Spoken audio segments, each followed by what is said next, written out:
ਸੰਗਤ ਨੂੰ ਵਾਹਿਗੁਰੂ ਜੀ ਕਾ ਖਾਲਸਾ, ਵਾਹਿਗੁਰੂ ਜੀ ਕੀ ਫਤਿਹ। ਕੱਲ੍ਹ 16 ਅਸ਼ਟਪਦੀਆਂ ਪੂਰੀਆਂ ਹੋ ਗਈਆਂ ਸਨ। ਅੱਜ 17ਵੀਂ ਅਸ਼ਟਪਦੀ ਦੀ ਕਥਾ ਸ਼ੁਰੂ ਹੋਣੀ ਹੈ। ਹਰ ਇੱਕ ਅਸ਼ਟਪਦੀ ਦੇ ਆਰੰਭ ਵਿੱਚ ਸ਼ਲੋਕ ਹੁੰਦਾ। ਉਸ ਸ਼ਲੋਕ ਦੇ ਵਿੱਚ ਸਾਰੀ ਅਸ਼ਟਪਦੀ ਦਾ ਕੇਂਦਰੀ ਭਾਵ ਹੁੰਦਾ ਵੀ ਸਾਰੀ ਅਸ਼ਟਪਦੀ ਦੇ ਵਿੱਚ ਕੀ ਆਵੇਗਾ। ਸ਼ਲੋਕ: ਆਦਿ ਸੱਚ ਜੁਗਾਦ ਸੱਚ, ਹੈ ਭੇ ਸੱਚ, ਨਾਨਕ ਹੋਸੀ ਪੈ ਸੱਚ। ਇੱਥੇ ਨਾ ਭੱਬੇ ਨੂੰ ਸਿਹਾਰੀ ਆਈ ਹੈ। ਆਮ ਤੌਰ 'ਤੇ ਭੱਬੇ ਨੂੰ ਬਿਹਾਰੀ ਆਉਂਦੀ ਹੈ। ਅਰਥ ਭੱਬੇ ਨੂੰ ਬਿਹਾਰੀ ਅਤੇ ਭੱਬੇ ਨੂੰ ਸਿਹਾਰੀ ਅਰਥ ਇੱਕੋ ਹੀ ਹੈ। ਜੇ ਬਿਹਾਰੀ ਹੁੰਦੀ ਬੋਲਦੇ ਹੈ ਭੀ ਸੱਚ, ਇਹ ਭੱਬੇ ਨੂੰ ਸਿਹਾਰੀ ਇਸ ਨੂੰ ਬੋਲਣਾ ਭੇ। ਇਹਨੂੰ ਲਾਂ ਕਰਕੇ ਨਹੀਂ ਬੋਲਣਾ, ਭੇ ਨਹੀਂ ਬੋਲਣਾ। ਭੇ ਛੋਟੀ ਆਵਾਜ਼ ਹੈ। ਸਿਹਾਰੀ ਦੀ ਆਵਾਜ਼ ਛੋਟੀ ਹੁੰਦੀ ਹੈ, ਬਿਹਾਰੀ ਦੀ ਆਵਾਜ਼ ਲੰਮੀ ਹੁੰਦੀ ਹੈ। ਜਿਵੇਂ ਔਂਕੜ ਦੀ ਆਵਾਜ਼ ਛੋਟੀ ਹੁੰਦੀ ਹੈ, ਦੁਲੈਂਕੜ ਦੀ ਆਵਾਜ਼ ਲੰਮੀ ਹੁੰਦੀ ਹੈ, ਇਸ ਤਰ੍ਹਾਂ ਇਹ ਛੋਟੀ ਆਵਾਜ਼ ਹੈ ਭੇ। ਆਦਿ ਸੱਚ ਜੁਗਾਦ ਸੱਚ, ਹੈ ਭੇ ਸੱਚ, ਨਾਨਕ ਹੋਸੀ ਪੈ ਸੱਚ। ਸੱਚ ਜੋ ਸਦਾ ਰਹਿਣ ਵਾਲਾ ਹੈ, ਅਤੇ ਸਦਾ ਰਹਿਣ ਵਾਲਾ ਇਕੱਲਾ ਪਰਮਾਤਮਾ ਹੈ। ਜਾਂ ਗੁਰਬਾਣੀ ਦੇ ਨਾਮ ਰਹਿਓ, ਸਾਧੂ ਰਹਿਓ, ਰਹਿਓ ਗੁਰ ਗੋਬਿੰਦ। ਇਹ ਕਹਿੰਦੇ ਤਿੰਨ ਨੇ ਰਹਿਣਾ। ਸਾਧੂ ਇਸ ਲਈ ਰਹਿੰਦਾ ਹੈ ਕਿਉਂਕਿ ਉਹ ਨਾਮ ਨਾਲ ਜੁੜਿਆ ਹੋਇਆ ਹੈ, ਉਹ ਵੀ ਸੱਤ ਹੋ ਗਿਆ। ਪਰਮਾਤਮਾ ਦਾ ਨਾਮ ਹੈ, ਨਾਮ ਵੀ ਸੱਤ ਹੈ। ਫਿਰ ਗੁਰੂ ਵੀ ਸੱਤ ਹੈ ਕਿਉਂਕਿ ਉਹਦੇ ਅੰਦਰ ਨਾਮ ਹੈ। ਸੋ ਜਿਹੜਾ ਨਾਮ ਰੂਪ ਹੋ ਗਏ, ਜਿਹੜੇ ਰੱਬ ਰੂਪ ਹੋ ਗਏ, ਪਰ ਸਰੀਰਕ ਤੌਰ 'ਤੇ ਕਿਸੇ ਨਹੀਂ ਰਹਿਣਾ। ਸਰੀਰਕ ਤੌਰ 'ਤੇ ਕਿਸੇ ਨਹੀਂ ਰਹਿਣਾ। ਜੇ ਰੱਬ ਦਾ ਸਰੀਰ ਹੁੰਦਾ ਸ਼ਾਇਦ ਇਹ ਵੀ ਨਾ ਰਹਿੰਦਾ। ਆ ਜਿਹੜੇ ਦੇਵੀ ਦੇਵਤੇ ਸਨ, ਆਏ ਆਪਣਾ ਸਮਾਂ ਭੋਗ ਕੇ ਚਲੇ ਗਏ। ਕਾਲ ਪਾਏ ਬ੍ਰਹਮਾ ਬਵਤਰਾ, ਕਾਲ ਪਾਏ ਸ਼ਿਵਜੂ ਅਵਤਰਾ, ਕਾਲ ਪਾਏ ਕਰ ਵਿਸ਼ਨੂੰ ਪ੍ਰਕਾਸ਼ਾ, ਸਕਲ ਕਾਲ ਕਾ ਕੀਆ ਤਮਾਸ਼ਾ। ਸਭ ਕਾਲ ਦੇ ਅਧੀਨ ਨੇ। ਜੋ ਜਿਸ ਨੇ ਵੀ ਸਰੀਰ ਧਾਰਨ ਕੀਤਾ ਹੋਇਆ ਹੈ, ਉਸ ਨੇ ਜਾਣਾ ਹੀ ਜਾਣਾ, ਚਾਹੇ ਲੱਖ ਸਾਲ ਬਾਅਦ ਜਾਵੇ, ਚਾਹੇ 2 ਲੱਖ ਸਾਲ ਬਾਅਦ, ਚਾਹੇ ਕਰੋੜ ਸਾਲ ਬਾਅਦ ਜਾਵੇ। ਪਰ ਪਰਮਾਤਮਾ ਸਰੀਰ ਨਹੀਂ ਹੈ, ਇਸ ਲਈ ਉਹ ਸਦੀਵੀ ਹੈ। ਉਹਨੂੰ ਕਹਿੰਦੇ ਨੇ ਸੱਤ, ਉਹਨੂੰ ਕਹਿੰਦੇ ਨੇ ਸੱਚ। ਭਾਵ ਇੱਥੇ ਸੱਚ ਦਾ ਭਾਵ ਹੈ ਪਰਮਾਤਮਾ। ਜਿਹੜਾ ਪਰਮਾਤਮਾ ਹੈ ਆਦਿ, ਜਦੋਂ ਆਪ ਬਣਿਆ ਸੀ, ਉਹਦਾ ਆਰੰਭ ਹੋਇਆ ਸੀ, ਉਦੋਂ ਤੋਂ ਹੈ। ਸ੍ਰਿਸ਼ਟੀ ਦੇ ਆਰੰਭ ਤੋਂ ਹੈ, ਕਿਉਂਕਿ ਸ੍ਰਿਸ਼ਟੀ ਉਸੇ ਨੇ ਬਣਾਈ। ਇਹਦਾ ਮਤਲਬ ਸ੍ਰਿਸ਼ਟੀ ਤੋਂ ਵੀ ਪਹਿਲਾਂ ਸੀ। ਉਹ ਹਰ ਇੱਕ ਚੀਜ਼ ਦਾ ਆਦਿ ਹੈ, ਹਰ ਇੱਕ ਚੀਜ਼ ਦਾ ਉਹ ਆਰੰਭ ਹੈ। ਸੱਚ ਜੋ ਹੈ ਪਰਮਾਤਮਾ ਹੈ, ਇਹ ਸਭ ਦਾ ਆਦਿ ਹੈ। ਜੁਗਾਦ ਸੱਚ, ਜੁਗਾਦ ਦਾ ਯੁੱਗ ਆਦਿ, ਵੀ ਜਦੋਂ ਯੁੱਗ ਸ਼ੁਰੂ ਹੋਏ। ਕਹਿੰਦੇ ਨੇ ਪਹਿਲਾਂ ਸਤਯੁੱਗ ਸੀ, ਫਿਰ ਤ੍ਰੇਤਾ ਆਇਆ, ਫਿਰ ਦੁਆਪਰ ਆਇਆ, ਫਿਰ ਕਲਯੁੱਗ ਆਇਆ।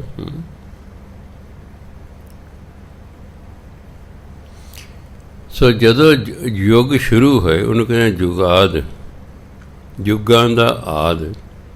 ਜਦੋਂ ਯੁੱਗ ਸ਼ੁਰੂ ਹੋਏ ਸੱਚ, ਉਦੋਂ ਵੀ ਪਰਮਾਤਮਾ ਸੀ। ਆਰੰਭ ਦੇ ਵਿੱਚ ਆਦਿ ਸੱਚ, ਆਰੰਭ ਦੇ ਵਿੱਚ ਵੀ ਪਰਮਾਤਮਾ ਸੀ। ਜਦੋਂ ਯੁੱਗ ਸ਼ੁਰੂ ਹੋਏ ਉਦੋਂ ਵੀ ਪਰਮਾਤਮਾ ਸੀ। ਹੈ ਭੇ ਸੱਚ, ਉਹ ਹੁਣ ਵੀ ਹੈਗਾ। ਪਰਮਾਤਮਾ ਹੁਣ ਵੀ ਹੈ, ਨਾਨਕ ਹੋਸੀ ਪਏ ਸੱਚ, ਅਤੇ ਫਿਰ ਵੀ ਹੋਵੇਗਾ, ਆਉਣ ਵਾਲੇ ਸਮੇਂ 'ਚ ਵੀ ਹੋਵੇਗਾ। ਪਰਮਾਤਮਾ ਹਮੇਸ਼ਾ ਲਈ ਹੈ। ਸਤ ਸੱਚ ਇੱਕੋ ਹੀ ਗੱਲ ਹੈ। ਜਿਹੜਾ ਸਦਾ ਰਹਿਣ ਵਾਲਾ ਹੋਵੇ ਪਰਮਾਤਮਾ। ਸੋ ਪਰਮਾਤਮਾ ਆਦਿ ਦੇ ਵਿੱਚ ਜਦੋਂ ਆਰੰਭ ਹੋਇਆ, ਜਦੋਂ ਯੁੱਗ ਸ਼ੁਰੂ ਹੋਏ, ਉਦੋਂ ਵੀ, ਹੁਣ ਵੀ, ਅਤੇ ਅੱਗੇ ਭਵਿੱਖ ਦੇ ਵਿੱਚ ਵੀ ਪਰਮਾਤਮਾ ਹੋਵੇਗਾ। ਅੱਗੇ ਕਹਿੰਦੇ ਅਸ਼ਟਪਦੀ। ਅਸ਼ਟ ਹਿੰਦੀ ਦਾ ਸ਼ਬਦ ਹੈ, ਪਦ ਵੀ ਹਿੰਦੀ ਦਾ ਸ਼ਬਦ ਹੈ, ਜਿਹਦੇ ਵਿੱਚ 8 ਪਦ ਹੋਣ, ਉਹਨੂੰ ਕਹਿੰਦੇ ਅਸ਼ਟਪਦੀ। ਚਰਨ ਸਤ, ਸਤ ਪਰਸਨਹਾਰ। ਇਹ ਇਕੱਠਾ ਸਤ ਸਤ ਨਹੀਂ ਪੜ੍ਹ ਦੇਣਾ, ਇਹਨੂੰ ਇਸ ਤਰ੍ਹਾਂ ਨਹੀਂ ਪੜ੍ਹਨਾ ਚਰਨ ਸਤ ਸਤ ਪਰਸਨਹਾਰ, ਇਹ ਨਹੀਂ ਕਹਿਣਾ। ਜਿਹੜਾ ਪਹਿਲਾ ਸਤ ਹੈ ਇਹ ਚਰਨਾਂ ਨਾਲ ਲੱਗਾ ਹੋਇਆ, ਦੂਜਾ ਸਤ ਪਰਸਨਹਾਰ ਨਾਲ ਹੈ। ਇਸ ਲਈ ਚਰਨ ਸਤ ਇੱਥੇ ਰੁਕਣਾ, ਸਤ ਪਰਸਨਹਾਰ। ਪਰਮਾਤਮਾ ਦੇ ਚਰਨ ਉਹ ਵੀ ਸਤ ਹੈ, ਸਤ ਪਰਸਨਹਾਰ। ਅਤੇ ਜਿਹੜੇ ਚਰਨਾਂ ਨੂੰ ਸਪਰਸ਼ ਕਰਦਾ, ਚਰਨਾਂ ਨੂੰ ਛੂੰਹਦਾ ਹੈ, ਚਰਨਾਂ 'ਤੇ ਮੱਥਾ ਟੇਕਦਾ ਹੈ, ਉਹ ਵੀ ਸਤ। ਜੋ ਵੀ ਪਰਮਾਤਮਾ ਨਾਲ ਜੁੜ ਜਾਵੇਗਾ ਉਹ ਸਤ ਹੋ ਜਾਏਗਾ। ਕਹਿੰਦੇ ਜੈਸਾ ਸੇਵੈ ਤੈਸੋ ਹੋਵੇ। ਜਿਹੋ ਜਿਹੇ ਦੀ ਅਸੀਂ ਸੇਵਾ ਕਰਦੇ ਰਹੀਏ, ਸਮਾਂ ਪਾ ਕੇ ਅਸੀਂ ਉਹਦੇ ਵਰਗੇ ਹੋ ਜਾਣੇ। ਭਾਈ ਲਹਿਣਾ ਜੀ 7 ਸਾਲ ਗੁਰੂ ਨਾਨਕ ਦੀ ਸੇਵਾ ਕੀਤੀ, ਫਿਰ ਉਹ ਆਪ ਗੁਰੂ ਹੋ ਗਏ। ਗੁਰੂ ਅਮਰਦਾਸ ਮਹਾਰਾਜ ਨੇ 12 ਸਾਲ ਗੁਰੂ ਅੰਗਦ ਦੇਵ ਮਹਾਰਾਜ ਦੀ ਸੇਵਾ ਕੀਤੀ, ਉਹ ਗੁਰੂ ਹੋ ਗਏ। ਚੌਥੇ ਪਾਤਸ਼ਾਹ ਨੇ ਤੀਸਰੇ ਪਾਤਸ਼ਾਹ ਦੀ ਸੇਵਾ ਕੀਤੀ, ਉਹ ਵੀ ਗੁਰੂ ਹੋ ਗਏ। ਜੈਸਾ ਸੇਵੈ ਤੈਸੋ ਹੋਵੇ। ਸੇਵਾ ਦੇ 2 ਅਰਥ ਹੁੰਦੇ ਨੇ, ਇੱਕ ਸੇਵਾ ਕਰਨਾ, ਇੱਕ ਸਿਮਰਨ ਕਰਨਾ। ਜਿਹੋ ਜਿਹਾ ਦਾ ਤੁਸੀਂ ਸਿਮਰਨ ਕਰਦੇ ਰਹੋ। ਸਿਮਰਨ ਹੁੰਦਾ ਯਾਦ ਕਰਨਾ, ਇਹਨੂੰ ਹਿੰਦੀ ਕਹਿੰਦੇ ਸਮਰਨ। ਆਪਾਂ ਸਿਮਰਨ ਕਹਿੰਦੇ ਹਾਂ, ਉਹ ਸਮਰਨ ਕਹਿੰਦੇ। ਇਸ ਲਈ ਜਿਸ ਦਾ ਵੀ ਤੁਸੀਂ ਸਿਮਰਨ ਕਰਦੇ ਰਹੋਗੇ, ਸਮਾਂ ਪਾ ਕੇ ਉਹਦੇ ਵਰਗੇ ਹੋ ਜਾਓਗੇ। ਜਿਹੋ ਜਿਹੇ ਨੂੰ ਯਾਦ ਕਰੀ ਜਾਓਗੇ, ਕਰੀ ਜਾਓਗੇ, ਕਰੀ ਜਾਓਗੇ। ਸਪੋਜ਼ ਤੁਸੀਂ ਕਿਸੇ ਵਿਅਕਤੀ ਨੂੰ ਯਾਦ ਕਰ ਰਹੇ ਹੋ, ਉਹ ਬਾਹਰੋਂ ਦੇਖਣ ਨੂੰ ਬਹੁਤ ਅੱਛਾ ਹੈ, ਅੰਦਰੋਂ ਕੋਈ ਨਾ ਕੋਈ ਉਹਦੇ 'ਚ ਖੋਟ ਹੈ। ਤੁਸੀਂ ਉਹਨੂੰ ਯਾਦ ਕਰਦੇ ਰਹੇ, ਜਿਹੜੀ ਉਹਦੀ ਚੰਗਿਆਈਆਂ ਨੇ ਉਹ ਵੀ ਤੁਹਾਡੇ 'ਚ ਆ ਜਾਣਗੀਆਂ, ਪਰ ਜਿਹੜੀ ਉਹਦੇ 'ਚ ਲੁਕੀ ਬੁਰਾਈ ਹੈ ਉਹ ਵੀ ਤੁਹਾਡੇ 'ਚ ਆ ਜਾਏਗੀ। ਫਿਰ ਕੀ ਖਟਿਆ? ਇਸ ਲਈ ਸਿੱਖ ਨੂੰ ਹੁਕਮ ਹੈ, ਤੂੰ ਕਿਸੇ ਵਿਅਕਤੀ ਨੂੰ ਯਾਦ ਨਹੀਂ ਕਰਨਾ, ਕਿਉਂਕਿ ਵਿਅਕਤੀ ਜਿੰਨਾ ਚਿਰ ਜਿਉਂਦਾ ਹੈ, ਇਸ ਤੋਂ ਕੋਈ ਨਾ ਕੋਈ ਗਲਤੀ ਹੋ ਜਾਣ ਦੀ ਸੰਭਾਵਨਾ ਹੁੰਦੀ ਹੈ। ਹਾਂ, ਉਹ ਵਿਅਕਤੀ ਬ੍ਰਹਮ ਗਿਆਨੀ ਹੋਵੇ, ਫਿਰ ਤਾਂ ਗੱਲ ਖਤਮ ਹੈ। ਬ੍ਰਹਮ ਗਿਆਨੀ ਕਦੇ ਕੋਈ ਗਲਤੀ ਨਹੀਂ ਕਰਿਆ ਕਰਦਾ। ਜਿਹੜੇ ਸੰਤਾਂ ਮਹਾਤਮਾ ਤੋਂ ਕਿਸੇ ਤੋਂ ਗਲਤੀ ਹੋ ਜਾਂਦੀ ਹੈ, ਇਹਦਾ ਮਤਲਬ ਉਹ ਜੇ ਬ੍ਰਹਮ ਗਿਆਨੀ ਨਹੀਂ ਬਣਿਆ। ਹਾਂ, ਰਿਧੀ ਸਿੱਧੀ ਉਹਦੇ ਕੋਲ ਸੀ, ਉਹਦੀ ਮਾਨਤਾ ਸ਼ੁਰੂ ਹੋ ਗਈ, ਪਰ ਉਹ ਬ੍ਰਹਮ ਗਿਆਨੀ ਨਾ ਹੋਣ ਕਰਕੇ ਕੋਈ ਗਲਤੀ ਕਰ ਬੈਠਾ ਅਤੇ ਫਿਰ ਉਹਨੂੰ ਜੇਲ੍ਹ ਹੋ ਗਈ। ਇਸੇ ਜਦੋਂ ਬੰਦਾ ਬ੍ਰਹਮ ਗਿਆਨੀ ਹੋ ਜਾਂਦਾ, ਉਦੋਂ ਗਲਤੀ ਹੋ ਹੀ ਨਹੀਂ ਸਕਦੀ।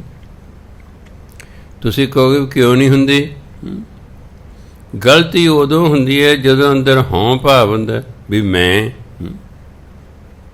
ਜਿੰਨਾ ਚਿਰ ਅੰਦਰ ਮੈਂ ਭਾਵ ਰਹੇਗਾ, ਕੋਈ ਗਲਤੀ ਹੋ ਸਕਦੀ ਹੈ। ਜਿਹੜਾ ਬ੍ਰਹਮ ਗਿਆਨੀ ਹੋ ਜਾਂਦਾ, ਉਹਦੇ ਅੰਦਰ ਮੈਂ ਖਤਮ ਹੋ ਜਾਂਦੀ ਹੈ। ਤੁਸੀਂ ਪੁੱਛੋ ਫਿਰ ਉਹਦੇ ਅੰਦਰ ਕੀ ਹੁੰਦਾ? ਉਹਦੇ ਅੰਦਰ ਸਿਰਫ ਤੂੰ ਹੁੰਦਾ, ਅਤੇ ਤੂੰ ਕੌਣ ਹੈ? ਪਰਮਾਤਮਾ ਹੁੰਦਾ।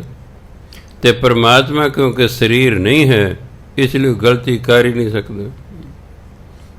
ਬ੍ਰਹਮ ਗਿਆਨੀ ਆਪ ਪਰਮੇਸ਼ਰ ਕਹਿੰਦੇ ਕਿ ਨਹੀਂ? ਬ੍ਰਹਮ ਗਿਆਨੀ ਰੱਬ ਰੂਪ ਹੁੰਦਾ ਹੈ। ਜਿਵੇਂ ਰੱਬ ਕੋਈ ਗਲਤੀ ਨਹੀਂ ਕਰਦਾ, ਇਸ ਤਰ੍ਹਾਂ ਜਿਹੜਾ ਬ੍ਰਹਮ ਗਿਆਨੀ ਹੋ ਜਾਂਦਾ ਹੈ ਉਹ ਵੀ ਕੋਈ ਗਲਤੀ ਨਹੀਂ ਕਰਦਾ, ਕਿਉਂਕਿ ਪਰਮਾਤਮਾ ਨਾਮ ਜਪਦਾ ਰਿਹਾ ਜਪਦਾ ਰਿਹਾ ਜਪਦਾ ਰਿਹਾ। ਪਰਮਾਤਮਾ ਵਾਲੇ ਗੁਣ ਉਹਦੇ 'ਚ ਪੈਦਾ ਹੋ ਹੀ ਗਏ, ਅੰਦਰੋਂ ਔਗਣ ਖਤਮ ਹੋ ਹੀ ਗਏ। ਇੱਕ ਦਿਨ ਆਇਆ, ਸਾਰੇ ਔਗਣ ਖਤਮ ਹੋ ਗਏ, ਉਹ ਸ਼ੁੱਧ ਅਤੇ ਪਵਿੱਤਰ ਹੋ ਗਿਆ ਹੈ, ਪਰਮਾਤਮਾ ਪ੍ਰਗਟ ਹੋ ਗਿਆ ਹੈ ਅਤੇ ਉਹ ਬ੍ਰਹਮ ਗਿਆਨੀ ਹੋ ਗਿਆ। ਸੋ ਇਸ ਲਈ ਕਹਿੰਦੇ ਪਰਮਾਤਮਾ ਜਿਹੜੇ ਚਰਨ ਨੇ ਨਾ ਇਹ ਸੱਤ ਨੇ। ਜਿਹੜਾ ਚਰਨਾਂ ਨੂੰ ਸਪਰਸ਼ ਕਰਦਾ ਛੂੰਹਦਾ ਹੈ ਉਹ ਵੀ ਸੱਤ ਹੈ। ਪੂਜਾ ਸੱਤ, ਸੱਤ ਸੇਵਦਾਰ। ਜਿਹੜਾ ਪਰਮਾਤਮਾ ਦੀ ਪੂਜਾ ਹੈ ਉਹ ਵੀ ਸੱਤ ਹੈ, ਅਤੇ ਜਿਹੜਾ ਪੂਜਾ ਕਰ ਰਿਹਾ ਹੈ ਉਹਦੀ ਸੇਵਾ ਕਰ ਰਿਹਾ ਹੈ ਉਹ ਵੀ ਸੱਤ ਹੈ। ਪਰਮਾਤਮਾ ਦੀ ਪੂਜਾ ਵੀ ਸੱਤ, ਅਤੇ ਜਿਹੜਾ ਪੂਜਾ ਕਰ ਰਿਹਾ ਪਰਮਾਤਮਾ ਦੀ ਉਹ ਵੀ ਸੱਤ। ਦਰਸ਼ਨ ਸੱਤ, ਸੱਤ ਪੇਖਣਹਾਰ। ਪਰਮਾਤਮਾ ਦੇ ਦਰਸ਼ਨ ਵੀ ਸੱਤ ਨੇ। ਪੇਖਣਹਾਰ ਹੁੰਦਾ ਦਰਸ਼ਨ ਕਰਨ ਵਾਲਾ, ਵੇਖਣ ਵਾਲਾ, ਅਤੇ ਜਿਹੜਾ ਪਰਮਾਤਮਾ ਨੂੰ ਵੇਖਦਾ, ਪਰਮਾਤਮਾ ਦਰਸ਼ਨ ਕਰਦਾ ਉਹ ਵੀ ਸੱਤ। ਕਿਉਂਕਿ ਪਰਮਾਤਮਾ ਸੱਤ ਹੈ, ਉਹਦੇ ਦਰਸ਼ਨ ਕਰਨ ਵਾਲਾ ਵੀ ਸੱਤ ਹੋ ਜਾਂਦਾ।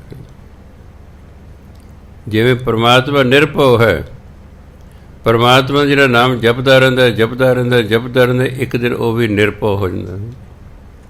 ਪਰਮਾਤਮਾ ਨਿਰਵੈਰ ਹੈ, ਜਿਹੜਾ ਨਾਮ ਜਪਦਾ ਰਹਿੰਦਾ ਜਪਦਾ ਰਹਿੰਦਾ ਜਪਦਾ ਰਹਿੰਦਾ, ਉਹਦੇ ਅੰਦਰ ਵੈਰ ਵਿਰੋਧ ਖਤਮ ਹੋ ਜਾਂਦਾ। ਕਿਉਂ? ਉਹ ਰੱਬੀ ਗੁਣ ਪੈਦਾ ਹੋ ਗਏ। ਇਹ ਬੜੀ ਜ਼ਬਰਦਸਤ ਬ੍ਰਹਮ ਗਿਆਨੀ ਦੀ ਕਾਢ ਹੈ ਵੀ ਅਸੀਂ ਰਲਣਾ ਪਰਮਾਤਮਾ ਨਾਲ। ਸਾਡਾ ਜੰਮਣ ਮਰਨ ਦਾ ਚੱਕਰ ਉਦੋਂ ਸ਼ੁਰੂ ਹੋਣਾ ਜਦੋਂ ਅਸੀਂ ਪਰਮਾਤਮਾ ਦੇ ਵਿੱਚ ਮਿਲ ਜਾਵਾਂਗੇ, ਅਤੇ ਉਹਦੇ ਵਿੱਚ ਮਿਲਣ ਲਈ ਉਹਦੇ ਵਰਗਾ ਹੋਣਾ ਪੈਂਦਾ। ਚਿੱਟੀ ਚੀਜ਼ ਦੇ ਵਿੱਚ ਤੁਸੀਂ ਕੋਈ ਚੀਜ਼ ਮਿਲਾਉਣੀ ਤਾਂ ਵੀ ਚਿੱਟੀ ਹੀ ਮਿਲੇਗੀ ਨਾ, ਰੰਗਦਾਰ ਤਾਂ ਨਹੀਂ ਨਾ ਮਿਲੇਗੀ। ਪਰਮਾਤਮਾ ਦੇ ਵਿੱਚ ਮਿਲਣ ਲਈ ਪਰਮਾਤਮਾ ਵਾਲੇ ਗੁਣ ਚਾਹੀਦੇ ਨੇ।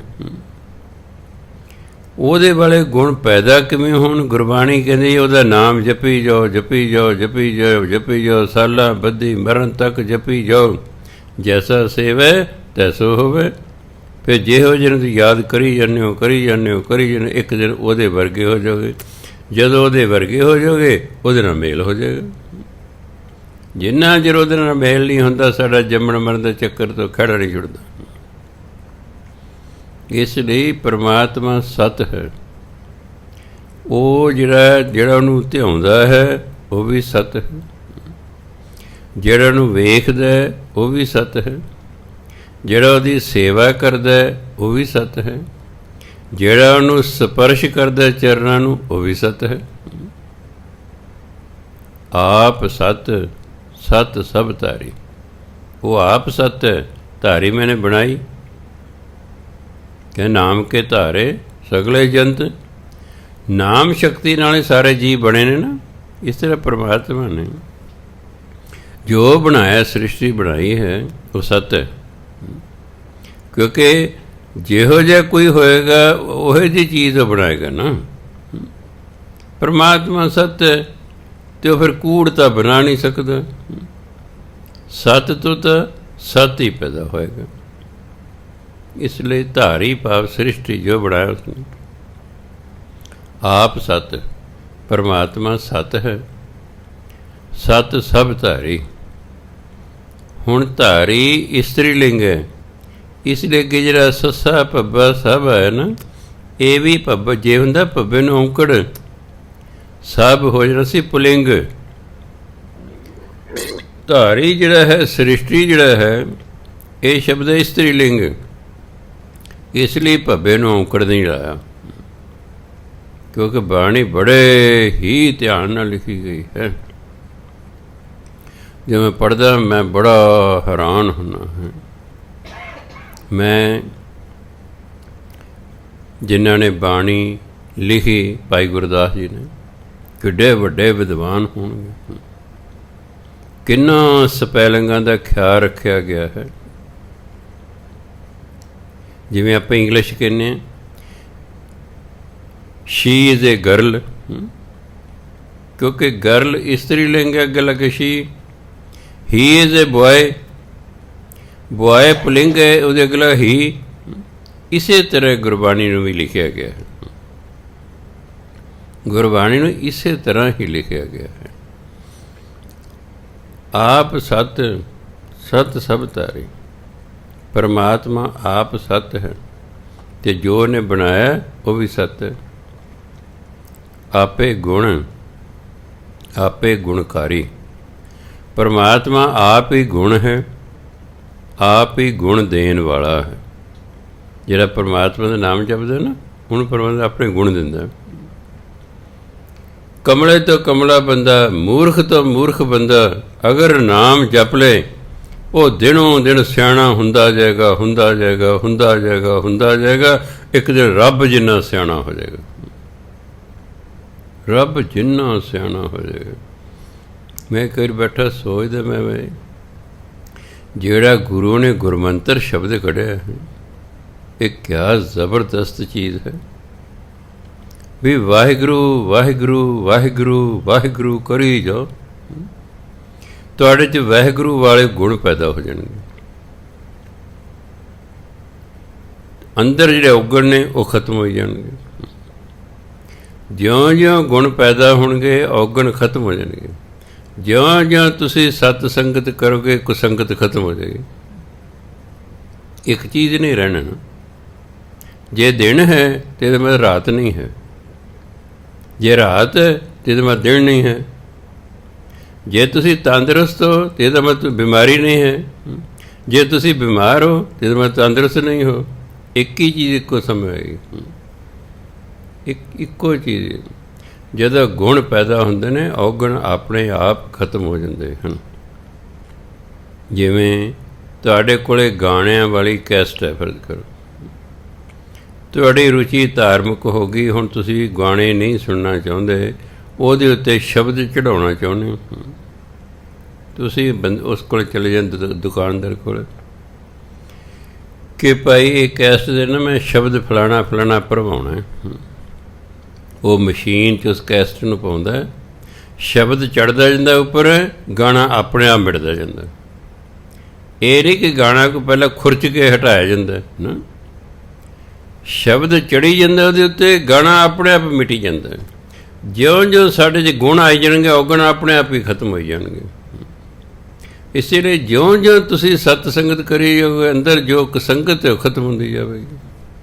दोनों काम इक्को समय होंदे ने। ये नहीं कि पहला कुसंगत खत्म करो तो फिर सत्संग चाहो, नहीं, पहला सतसंग चाहो, कुसंगत आपे खत्म हो जाएगी। वो चिंता नहीं करनी, वो चिंता नहीं करनी। तुसीं सतसंगत करो, कुसंगत समा पाके आपे ही खत्म हो जाएगी। तुसीं वाहिगुरु वाहिगुरु वाहिगुरु करते रहो, तुहाडे अंदर गुण पैदा हो ही जाणगे, औगण अपने आप ही खत्म हो जाणगे। कोई उचेच करन दी लोड़ नहीं, औगणां नूं कोई धक्के मार के बाहर कढण दी लोड़ नहीं। कमरे च हनेरा है, ये डंडिया ना बाहर नहीं निकलेगा। जे कोई डांग मार लगे हनेरे नूं, निकल बाहर, वो नहीं निकलेगा। करना की है, बस चानण कर लो, बत्ती जगा लो, दीवा जगा लो, लाइट जगा लो, हनेरा आपे खत्म। कोई जिथे चानण है उत्थे हनेरा नहीं है, तो जिथे हनेरा उत्थे चानण नहीं है। तो हनेरे नूं कढण दा सौखा ढंग है कि चानण कर लो। औगणां नूं दूर करन दा सब तो सौखा ढंग है सत संगत करो तो नाम जपो। बस ये दो काम करते रहना। किन्ने ही अंदर औगण क्यों ना हो, जे ज़्यादा औगण ने तो ज़्यादा समा सत्संग करनी पेगी, ज़्यादा समा नाम जपना पेगा। जे भाई औगण घट ने तो थोड़ी जी सत्संग करने नाल ही औगण खत्म हो जाएगा। सज्जन ठग दे विच होर सारे ही गुण सन, एक मुख औगण सी ठगियां करना। उन्होंने गुरु नानक की संगत की थी, बहुता समा नहीं की, घंटा डेढ़ ही की। गुरु नानक की संगत की थी, जिहड़ा वड्डा भैड़ सी ठगी दा वो खत्म हो गया, वो खत्म हो गया। इसलिए सत संगत करनी है तो नाम जपना है बस। बाकी आपे हौली हौली सब कुछ ठीक होंदा जाएगा। ਚਿੰਤਾ ਕਰਨਾ ਕੁਛ ਨਹੀਂ ਹੋਇਆ ਕਰਦਾ, ਯਤਨ ਕਰਨਾ ਹੁੰਦਾ। ਚਿੰਤਾ ਨਹੀਂ ਕਰੀਦੀ।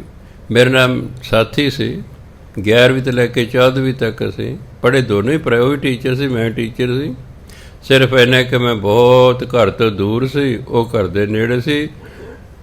ਅਸੀਂ ਗਰਮੀਆਂ ਦੀਆਂ ਛੁੱਟੀਆਂ 'ਚ ਉਹ ਮੈਨੂੰ ਆਪਣੇ ਕੋਲ ਸੱਦ ਲਿਆ ਕਰਦਾ ਸੀ ਕਿ ਆ ਯਾਰ ਇੱਥੇ ਇਕੱਠੇ ਪੜ੍ਹਾਂਗੇ। ਇਮਤਿਹਾਨ ਵੀ ਅਸੀਂ ਇੱਕੋ ਸੈਂਟਰ 'ਚ ਦੇਣ ਜਾਂਦੇ ਸੀ, ਪਰ ਉਹਨੂੰ ਇਮਤਿਹਾਨਾਂ ਤੋਂ ਪਹਿਲਾਂ ਬੁਖਾਰ ਚੜ੍ਹ ਜਾਂਦਾ ਸੀ, ਟੱਟੀਆਂ ਲੱਗ ਜਾਂਦੀਆਂ ਸੀ। ਮੈਂ ਉਹਨੂੰ ਹਰ ਸਾਲ ਡਾਕਟਰ ਕੋਲ ਲੈ ਕੇ ਜਾਂਦਾ ਸੀ। ਡਾਕਟਰ ਨੂੰ ਪਤਾ ਲੱਗਿਆ, ਕਹਿੰਦੀ ਇਹਨੂੰ ਕੁਛ ਨਹੀਂ, ਇਹਨੂੰ ਐਗਜ਼ਾਮੀਨੇਸ਼ਨ ਫੀਵਰ ਹੈ। ਇਮਤਿਹਾਨਾਂ ਕਰਕੇ ਜ਼ਿਆਦਾ ਚਿੰਤਾ ਕਰਦੇ, ਇਸ ਲਈ ਉਹਨੂੰ ਬੁਖਾਰ ਹੈ। ਆ ਜਿਹੜੇ ਕਰੋਨਾ ਦੀ ਜ਼ਿਆਦਾ ਚਿੰਤਾ ਕਰਦੇ, ਇਹੀ ਜ਼ਿਆਦਾ ਬਿਮਾਰ ਹੋ ਰਹੇ ਨੇ, ਇਹੀ ਜ਼ਿਆਦਾ ਟੈਨਸ਼ਨ 'ਚ ਨੇ, ਇਹੀ ਜ਼ਿਆਦਾ ਡਿਪਰੈਸ਼ਨ 'ਚ ਜਾ ਰਹੇ ਨੇ। ਕਹਿੰਦੇ ਇਹਨੂੰ ਕੋਈ ਬੁਖਾਰ ਨਹੀਂ, ਜਿੱਦੇ ਪਹਿਲਾ ਪੇਪਰ ਹੋ ਗਿਆ ਉਹਦੇ ਬੁਖਾਰ ਉਤਰ ਜਾਏਗਾ। ਔਰ ਉਹੀ ਗੱਲ ਹੁੰਦੀ, ਟੱਟੀਆਂ ਵੀ ਬੰਦ ਹੁੰਦੀਆਂ, ਬੁਖਾਰ ਵੀ ਉਤਰ ਜਾਂਦਾ। ਬਸ ਕਹਿੰਦੇ ਪਹਿਲੇ ਪੇਪਰ ਤੱਕ ਹੀ ਹੈ। 4 ਸਾਲ ਮੈਂ ਉਹਦੇ ਹੀ ਤਮਾਸ਼ਾ, ਮੈਂ ਬਥੇਰਾ ਉਹਨੂੰ ਸਮਝਾਇਆ ਵੀ ਤੂੰ, ਆਪਾਂ ਮਿਹਨਤ ਕਰ ਰਹੇ ਹਾਂ, ਪਾਸ ਹੋ ਜਾਵਾਂਗੇ। ਜਦੋਂ ਆਪਾਂ ਮਿਹਨਤ ਕਰ ਰਹੇ ਹਾਂ ਤਾਂ ਪਾਸ ਹੋ ਜਾਵਾਂਗੇ, ਚਿੰਤਾ ਕਿਉਂ ਕਰਨੀ? ਸਿੱਖ ਨੂੰ ਹੁਕਮ ਹੈ ਤੂੰ ਉੱਦਮ ਕਰਨਾ ਹੈ, ਪਰ ਚਿੰਤਾ ਨਹੀਂ ਕਰਨੀ। ਉੱਦਮ ਕਰਨਾ, ਚਿੰਤਾ ਨਹੀਂ ਕਰਨੀ। ਗੁਰਬਾਣੀ ਚਿੰਤਾ ਤਿਸ ਹੀ ਹੈ, ਚਿੰਤਾ ਤੇ ਉਹਨੂੰ ਹੈ ਜਿਹਨੇ ਸਾਨੂੰ ਪੈਦਾ ਕੀਤਾ। ਚਿੰਤਾ ਤੇ ਉਸ ਨੂੰ ਹੈ। ਹੇ ਸਿੱਖ, ਤੂੰ ਬਸ ਉੱਦਮ ਕਰਦਾ ਰਹਿ, ਤੂੰ ਮਿਹਨਤ ਕਰਦਾ ਰਹਿ, ਤੂੰ ਯਤਨ ਕਰਦਾ ਰਹਿ, ਤੂੰ ਚਿੰਤਾ ਨਹੀਂ ਕਰਨੀ। ਆਪੇ ਸਮਾਂ ਪਾ ਕੇ ਸਭ ਕੁਝ ਠੀਕ ਹੋ ਜਾਏਗਾ। ਇਸ ਲਈ ਗੁਰੂ ਮਹਾਰਾਜ ਕਹਿੰਦੇ ਆਪੇ ਗੁਣ ਆਪੇ ਗੁਣਕਾਰੀ। ਪਰਮਾਤਮਾ ਆਪ ਹੀ ਗੁਣ ਹੈ ਅਤੇ ਆਪੇ ਹੀ ਗੁਣਕਾਰੀ, ਗੁਣ ਦੇਣ ਵਾਲਾ ਹੈ। ਕਿ ਜਿਹੜਾ ਉਹਦਾ ਨਾਮ ਜਪਦਾ ਹੈ ਉਹ ਬੰਦਾ ਗੁਣਕਾਰੀ ਹੋ ਜਾਂਦਾ। ਅਲਾ ਕਹਿੰਦੇ ਫਲਾਣੀ ਦਵਾਈ ਬੜੀ ਗੁਣਕਾਰੀ ਹੈ, ਵੀ ਬੜੀ ਲਾਭਦਾਇਕ ਹੈ, ਤੰਦਰੁਸਤ ਕਰਨ ਵਾਲੀ ਹੈ। ਸ਼ਬਦ ਸਤ, ਪਰਮਾਤਮਾ ਜਿਹੜਾ ਸ਼ਬਦ ਹੈ, ਮੈਂ ਇੱਕ ਦੋ ਵਾਰੀ ਪਹਿਲਾਂ ਵੀ ਦੱਸਿਆ, ਸ਼ਬਦ ਦੇ ਵਿੱਚ 2 ਚੀਜ਼ਾਂ ਹੁੰਦੀਆਂ, ਇੱਕ ਪਰਮਾਤਮਾ ਦਾ ਨਾਮ, ਦੂਜਾ ਪਰਮਾਤਮਾ ਦੀ ਬਾਣੀ। ਉਹਨੂੰ ਕਹਿੰਦੇ ਨੇ ਸ਼ਬਦ। ਪਰਮਾਤਮਾ ਦਾ ਸ਼ਬਦ, ਪਰਮਾਤਮਾ ਦਾ ਨਾਮ, ਪਰਮਾਤਮਾ ਦੀ ਬਾਣੀ ਸਤ ਹੈ। ਸਤ ਪ੍ਰਭ ਭਗਤਾ, ਅਤੇ ਜਿਹੜਾ ਪਰਮਾਤਮਾ ਦਾ ਨਾਮ ਲੈਂਦਾ, ਬੋਲਦਾ ਹੈ, ਸ਼ਬਦ ਪੜ੍ਹਦਾ ਹੈ, ਨਾਮ ਬੋਲਦਾ ਹੈ, ਵਕਤਾ ਹੁੰਦਾ, ਵਕਤਾ ਬੋਲਣ ਵਾਲਾ। ਤੋ ਜਿਹੜਾ ਪਰਮਾਤਮਾ ਦਾ ਸ਼ਬਦ ਬੋਲਦਾ ਹੈ, ਬਾਣੀ ਪੜ੍ਹਦਾ ਹੈ, ਨਾਮ ਜਪਦਾ ਹੈ, ਉਹ ਵੀ ਸਤ, ਉਹ ਵੀ ਸਤ। ਸੁਰਤ ਸਤ, ਜਿਹੜੀ ਪਰਮਾਤਮਾ ਦੇ ਵਿੱਚ ਸੁਰਤ ਜੁੜਦੀ ਹੈ ਨਾ, ਉਹ ਵੀ ਸਤ। ਸਤ ਜਸ ਸੁਣਤਾ, ਅਤੇ ਜਿਹੜਾ ਪਰਮਾਤਮਾ ਦਾ ਜਸ, ਪਰਮਾਤਮਾ ਦੀ ਵਡਿਆਈ ਸੁਣਦਾ ਹੈ, ਉਹ ਵੀ ਸਤ। ਬੁੱਝਣਹਾਰ ਕੋ ਸਤ ਸਭ ਹੋਏ, ਜਿਹੜਾ ਪਰਮਾਤਮਾ ਨੂੰ ਜਾਣ ਲੈਂਦਾ ਨਾ, ਬੁੱਝ ਲੈਂਦਾ, ਜਿਹੜਾ ਪਰਮਾਤਮਾ ਨੂੰ ਜਾਣ ਲੈਂਦਾ ਉਹਦੇ ਲਈ ਹਰ ਇੱਕ ਚੀਜ਼ ਹੀ ਸਤ ਹੈ। ਕਿਉਂ ਗਿਆਨ ਹੋ ਗਿਆ ਨਾ।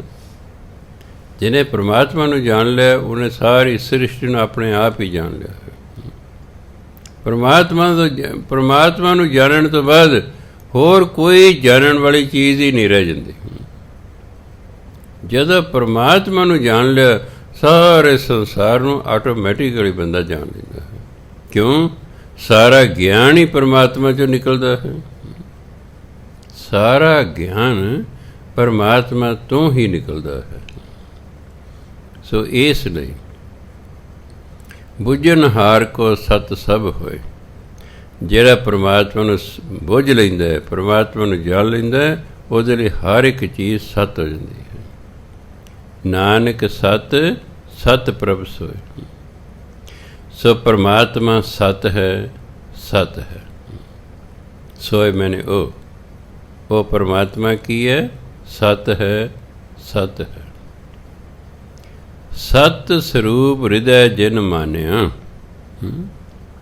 ਜਿਸ ਨੇ ਹਿਰਦੇ ਵਿੱਚ, ਮਨ ਵਿੱਚ, ਉਂਝ ਅੱਜ ਮੇਰਾ ਦਿਲ ਨਹੀਂ ਲੱਗ ਰਿਹਾ, ਆਪਾਂ ਵੈਸੇ ਕਹਿ ਦਿੰਦੇ ਹਾਂ ਦਿਲ ਤੇ ਇੱਕ ਯੰਤਰ ਹੈ ਸਰੀਰ ਦੇ ਵਿੱਚ, ਲੱਗ ਐਕਚੁਅਲੀ ਮਨ ਨਹੀਂ ਰਿਹਾ। ਅੱਜ ਮੇਰਾ ਮਨ ਨਹੀਂ ਲੱਗ ਰਿਹਾ, ਕਈ ਆਮ ਆ ਕੇ ਅੱਜ ਮੇਰਾ ਯਾਰ ਇੱਥੇ ਦਿਲ ਨਹੀਂ ਲੱਗਦਾ, ਆਮ ਕਹਿੰਦੇ ਨੇ। ਆਪਾਂ ਕਹਿੰਦੇ ਓਏ ਭਾਈ ਇੱਥੇ ਤੇਰਾ ਦਿਲ ਲੱਗ ਗਿਆ, ਉਹ ਕਹਿੰਦਾ ਮੇਰਾ ਦਿਲ ਨਹੀਂ ਲੱਗਦਾ। ਐਕਚੁਅਲੀ ਕੀ ਤੇਰਾ ਮਨ ਲੱਗ ਗਿਆ? ਦਿਲ ਨਹੀਂ। ਦਿਲ ਤੇ ਇੱਕ ਯੰਤਰ ਹੈ ਜਿਹੜਾ ਸਾਡੇ ਸਰੀਰ ਨੂੰ ਚਲਾ ਰਿਹਾ ਹੈ। ਜਿੱਦੇ ਦਿਲ ਰੁਕ ਗਿਆ ਉਹਦੇ ਸਾਡੀ ਸਤਿ ਸ੍ਰੀ ਅਕਾਲ ਹੋ ਜਾਣੀ, ਉਹ ਦਿਲ ਫੇਲ ਹੋ ਜਾਂਦਾ। ਬਸ ਆਹ ਕਰੋਨਾ 'ਚ ਕੀ ਹੈ, ਇਹ ਫੇਫੜਿਆਂ 'ਤੇ ਅਸਰ ਕਰਦਾ। ਫੇਫੜਾ ਜਿਹੜਾ ਆਕਸੀਜਨ ਹੀ ਬੰਦ ਕਰ ਦਿੰਦਾ। ਜਦੋਂ ਆਕਸੀਜਨ ਹੀ ਨਹੀਂ ਮਿਲੇਗੀ ਹਾਰਟ ਫੇਲ ਹੋ ਜਾਏਗਾ, ਹਾਰਟ ਫੇਲ ਬੰਦਾ ਮਰ ਜਾਏਗਾ। ਉਹ ਹਾਰਟ ਫੇਲ ਕਿਉਂ ਹੋਇਆ? ਉਹਦਾ ਕਾਰਨ ਕਰੋਨਾ ਸੀ।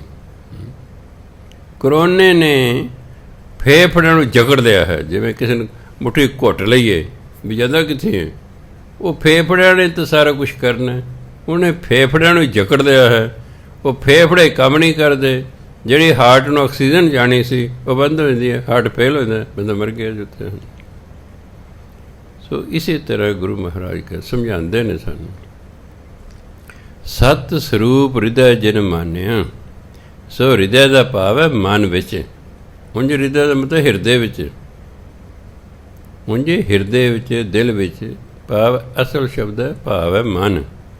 ਸਤ ਸਰੂਪ ਹਿਰਦੈ ਜਿਨ ਮਾਨਿਆ, ਜਿਸ ਨੇ ਪਰਮਾਤਮਾ ਦੇ ਸਰੂਪ ਨੂੰ ਸਤ ਕਰਕੇ ਮੰਨ ਲਿਆ ਵੀ ਪਰਮਾਤਮਾ ਦਾ ਸਰੂਪ ਸਤ ਹੈ, ਸਦਾ ਰਹਿਣ ਵਾਲਾ ਹੈ।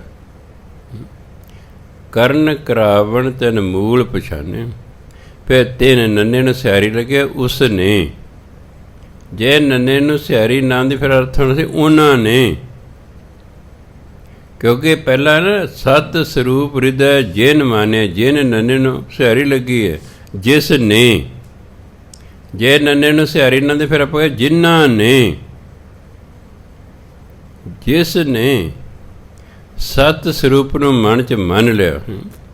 ਕਰਨ ਕਰਾਵਣ ਤੈਨ ਮੂਲ ਪਛਾਨੇ, ਕਰਨ ਕਰਾਉਣ ਵਾਲਾ ਜਿਹੜਾ ਮੂਲ ਪਰਮਾਤਮਾ ਹੈ ਉਸ ਨੂੰ ਕਹਿੰਦੇ ਫਿਰ ਜਾਣ ਲੈਂਦੇ ਨੇ। ਉਹ ਕਰਨ ਕਰਾਉਣ, ਸਭ ਕਾਸੇ ਦਾ ਮੂਲ ਪਰਮਾਤਮਾ ਹੈ। ਪਰਮਾਤਮਾ ਮੂਲ ਹੈ, ਭਾਵ ਜੜ ਹੈ। ਜੜ ਹੈ ਤੇ ਦਰਖਤ ਹੈ, ਜੇ ਜੜ ਹੀ ਨਹੀਂ ਤਾਂ ਦਰਖਤ ਹੀ ਨਹੀਂ। ਇੱਕ ਹੈ ਤਾਂ ਉਹ ਓਅੰਕਾਰ ਹੈ, ਜੇ ਇੱਕ ਹੀ ਨਹੀਂ ਤਾਂ ਉਹ ਓਅੰਕਾਰ ਹੋ ਹੀ ਨਹੀਂ ਸਕਦਾ। ਇੱਕ ਹੈ, ਇਸ ਲਈ ਉਸ ਇੱਕ ਤੋਂ ਹੀ ਅੱਗੇ ਸਾਰਾ ਪਸਾਰਾ ਹੋਇਆ। ਇਹ ਸਾਰੇ ਪਸਾਰੇ ਨੂੰ ਕਹਿੰਦੇ ਓਅੰਕਾਰ। ਇੱਕ ਹੈ ਇਸ ਲਈ ਓਅੰਕਾਰ ਹੈ। ਜੇ ਇੱਕ ਹੀ ਨਾ ਹੁੰਦਾ ਓਅੰਕਾਰ ਹੋਣਾ ਹੀ ਨਹੀਂ ਸੀ। ਇਸ ਲਈ ਪਰਮਾਤਮਾ ਸਭ ਕਾਸੇ ਦਾ ਮੂਲ ਹੈ। ਫਿਰ ਉਹਨਾਂ ਨੂੰ ਪਤਾ ਲੱਗਦਾ ਹੈ ਕਿ ਸਭ ਕਾ ਜਿਹੜਾ ਮੂਲ ਹੈ ਉਹ ਪਰਮਾਤਮਾ, ਉਹੀ ਕਰਨ ਕਰਾਉਣ ਵਾਲਾ ਹੈ। ਇਹ ਕਰਨ ਕਰਾਉਣ ਵਾਲਾ ਪਰਮਾਤਮਾ ਹੈ, ਉਸ ਨੂੰ ਇਹ ਜਾਣ ਲੈਂਦੇ, ਪਹਿਚਾਣ ਲੈਂਦੇ ਹਨ। ਜਾ ਕੇ ਹਿਰਦੈ ਵਿਸ਼ਵਾਸ ਪ੍ਰਭ ਆਇਆ। ਵਿਸ਼ਵਾਸ ਸੱਸੇ ਪੈਰ 'ਚ ਬਿੰਦੇ, ਫਿਰ ਵਾਹ ਹੇਠਾਂ ਪੈਰ 'ਚ ਲੱਗਾ ਹੋਇਆ। ਇਹ ਜਿਹੜਾ ਸੱਸੇ ਨੂੰ ਕੰਨਾ ਲੱਗਾ, ਇਹ ਕਿਹਨੂੰ ਜਾ ਕੇ ਲੱਗੇਗਾ? ਵਾਵੇ ਨੂੰ। ਮੈਂ ਕੱਲ੍ਹ ਵੀ ਦੱਸਿਆ ਸੀ ਕਿ ਅੱਖਰ ਨੂੰ ਕੋਈ ਵੀ ਮਾਤਰਾ ਲੱਗੀ ਹੋਈ ਹੈ, ਉਹ ਜਿਹੜਾ ਪੈਰ 'ਚ ਅੱਖਰ ਹੈ ਉਸ ਨਾਲ ਬੋਲੀ ਜਾਂਦੀ ਹੈ। ਜਿਵੇਂ ਪੱਪੇ ਦੇ ਪੈਰ 'ਚ ਰਾਰਾ, ਉੱਤੇ ਲਾਂ ਮਮਾ। ਆਪਾਂ ਉਹਨੂੰ ਪੇਰਮ ਨਹੀਂ ਪੜ੍ਹ ਸਕਦੇ, ਆਪਾਂ ਉਸ ਨੂੰ ਪੇਰਮ ਨਹੀਂ ਪੜ੍ਹ ਸਕਦੇ। ਜਿਹੜੀ ਲਾਂ ਹੈ ਪੱਪੇ 'ਤੇ, ਉਹ ਜਿਹੜਾ ਪੈਰ 'ਚ ਰਾਰਾ ਉਸ 'ਤੇ ਬੋਲੇਗੀ ਪ੍ਰੇਮ। ਉਸ 'ਤੇ ਇਹ ਰਸ ਜੀ ਪੱਪਾ ਪਹਿਲਾਂ ਰਾਰਾ ਬਾਅਦ 'ਚ ਲਾਂ ਪੱਪੇ 'ਤੇ ਲੱਗੀ ਹੋਈ, ਇਸ ਨਾਲ ਲੈਣਾ ਦੇਣਾ ਨਹੀਂ ਹੁੰਦਾ। ਹੁਣ ਇੱਕ ਬੱਚਾ ਕਹਿੰਦਾ ਇਹ ਕੱਪੜਾ ਬੜਾ ਮਹਿੰਗਾ ਹੈ, ਲਿਖਿਆ ਤਾਂ ਮਹਿੰਗਾ ਹੈ ਨਾ। ਟੀਚਰ ਕਹਿੰਦੇ ਨਹੀਂ ਕਾਕਾ ਮਹਿੰਗਾ ਨਹੀਂ ਹੁੰਦਾ, ਮਹਿੰਗਾ ਹੁੰਦਾ। ਇਹ ਕੱਪੜਾ ਮਹਿੰਗਾ ਹੈ। ਨਹੀਂ ਜੀ ਮਹਿੰਗਾ ਲਿਖਿਆ ਹੋਇਆ। ਫਿਰ ਟੀਚਰ ਉਹਨੂੰ ਸਮਝਾਉਂਦਾ ਕਾਕਾ ਇਹ ਨਿਯਮ ਹੈ ਕਿ ਜੇ ਹਾਹੇ ਤੋਂ ਪਹਿਲਾ ਅੱਖਰ ਮੁਕਤਾ ਹੋਵੇ ਉਸ 'ਤੇ ਲੱਗਦੀ ਹੈ ਦੁਲਾਵਾਂ।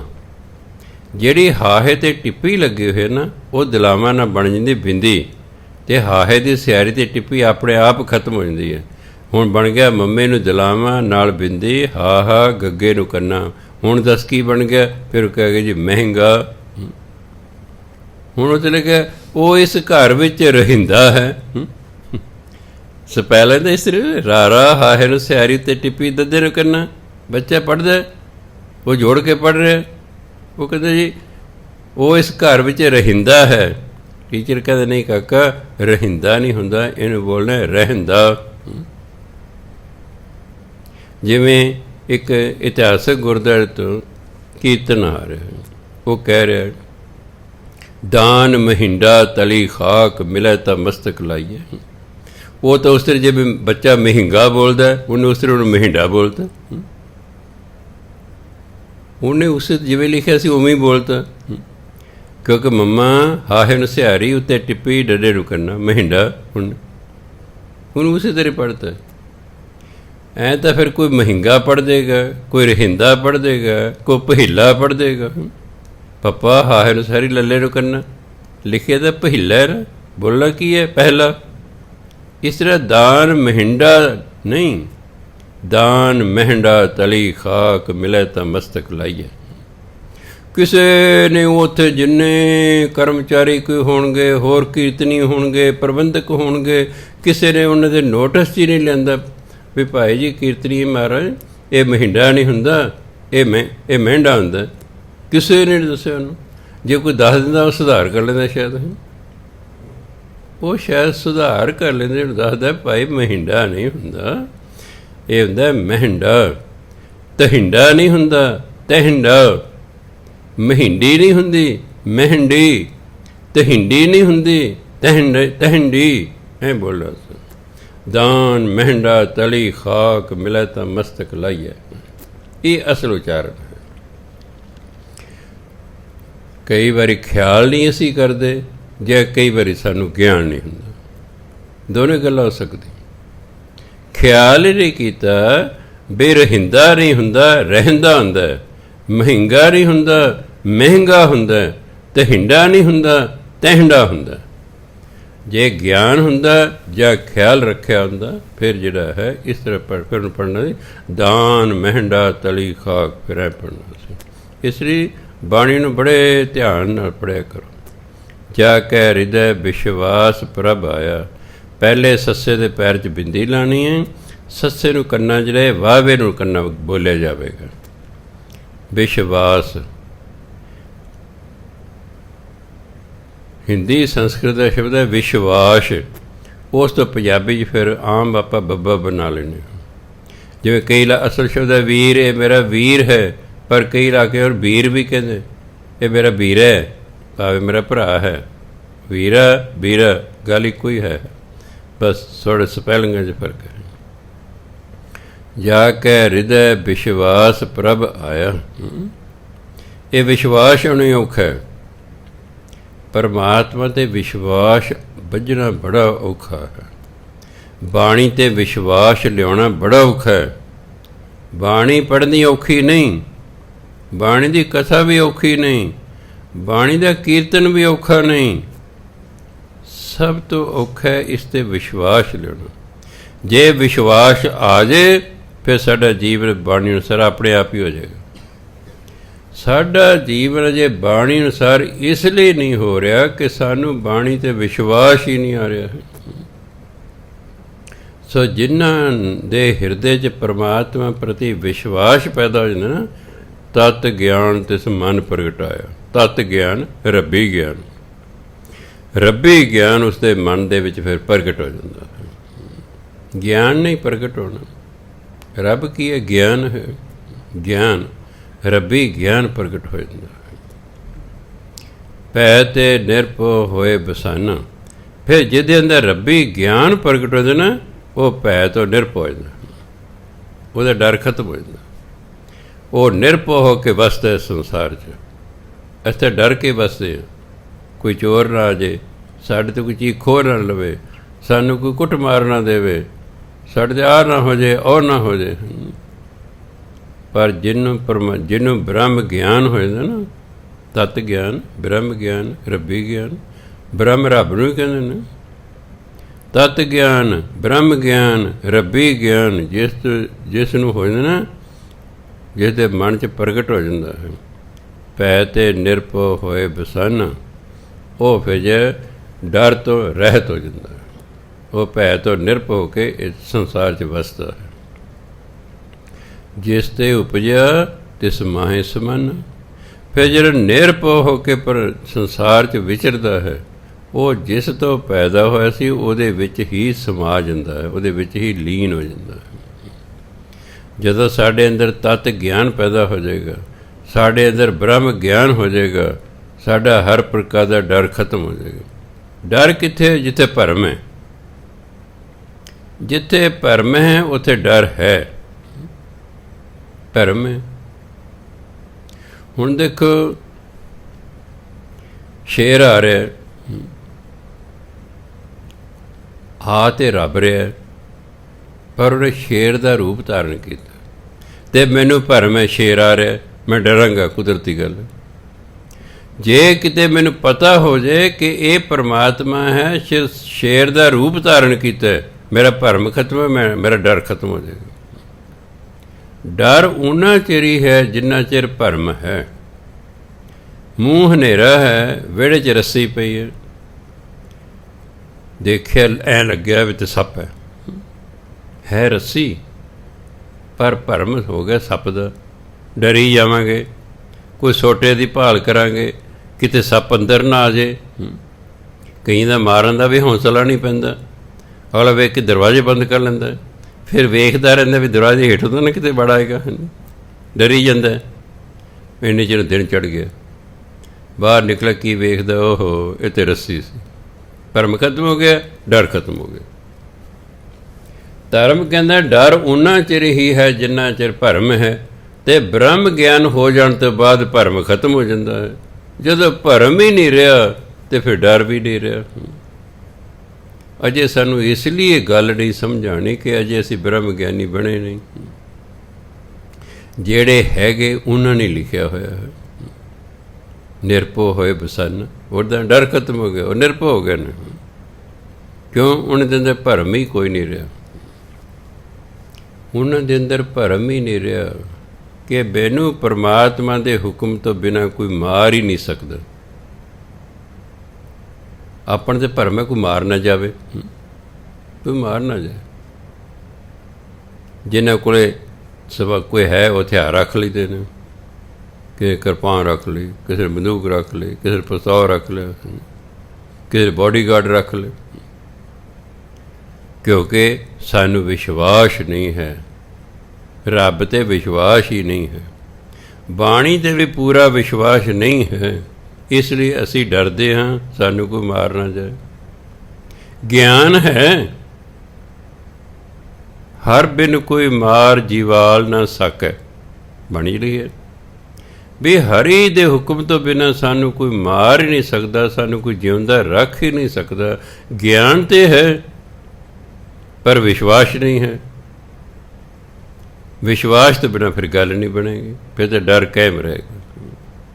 ਇਸ ਲਈ ਜਿਹੜਾ ਬ੍ਰਹਮ ਗਿਆਨੀ ਹੁੰਦਾ ਉਹਦੇ ਅੰਦਰ ਭਰਮ ਖਤਮ ਹੋ ਗਿਆ, ਉਹਨੂੰ ਭਰਮ ਹੀ ਨਹੀਂ ਹੁੰਦੇ। ਭਰਮ ਕਾਰਨ ਹੀ ਡਰ ਹੈ। ਆਪਾਂ ਨੂੰ ਭਰਮ ਹੈ ਮੈਨੂੰ ਕੋਈ ਮਾਰ ਨਾ ਜਾਵੇ, ਕੋਈ ਰਾਤ ਨੂੰ ਚੋਰੀ ਨਾ ਕਰਨਾ ਆ ਜਾਏ, ਕੋਈ ਮੈਨੂੰ ਕੁੱਟ ਮਾਰ ਨਾ ਦੇਵੇ। ਜਦੋਂ ਬ੍ਰਹਮ ਗਿਆਨ ਹੁੰਦਾ ਉਹ ਕਹਿੰਦਾ ਪਰਮਾਤਮਾ ਦੇ ਹੁਕਮ ਤੋਂ ਬਿਨਾਂ ਕੁਛ ਕਰ ਹੀ ਨਹੀਂ ਸਕਦਾ।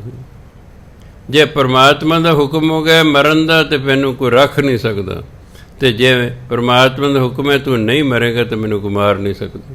ਇਹਨੂੰ ਕਹਿੰਦੇ ਵਿਸ਼ਵਾਸ ਹੈ। ਅਸਲ 'ਚ ਵਿਸ਼ਵਾਸ ਹੁੰਦਾ ਹੀ ਜਾ ਕੇ ਬ੍ਰਹਮ ਗਿਆਨ 'ਤੇ, ਉਦੋਂ ਪਹਿਲਾਂ ਨਹੀਂ ਹੁੰਦਾ।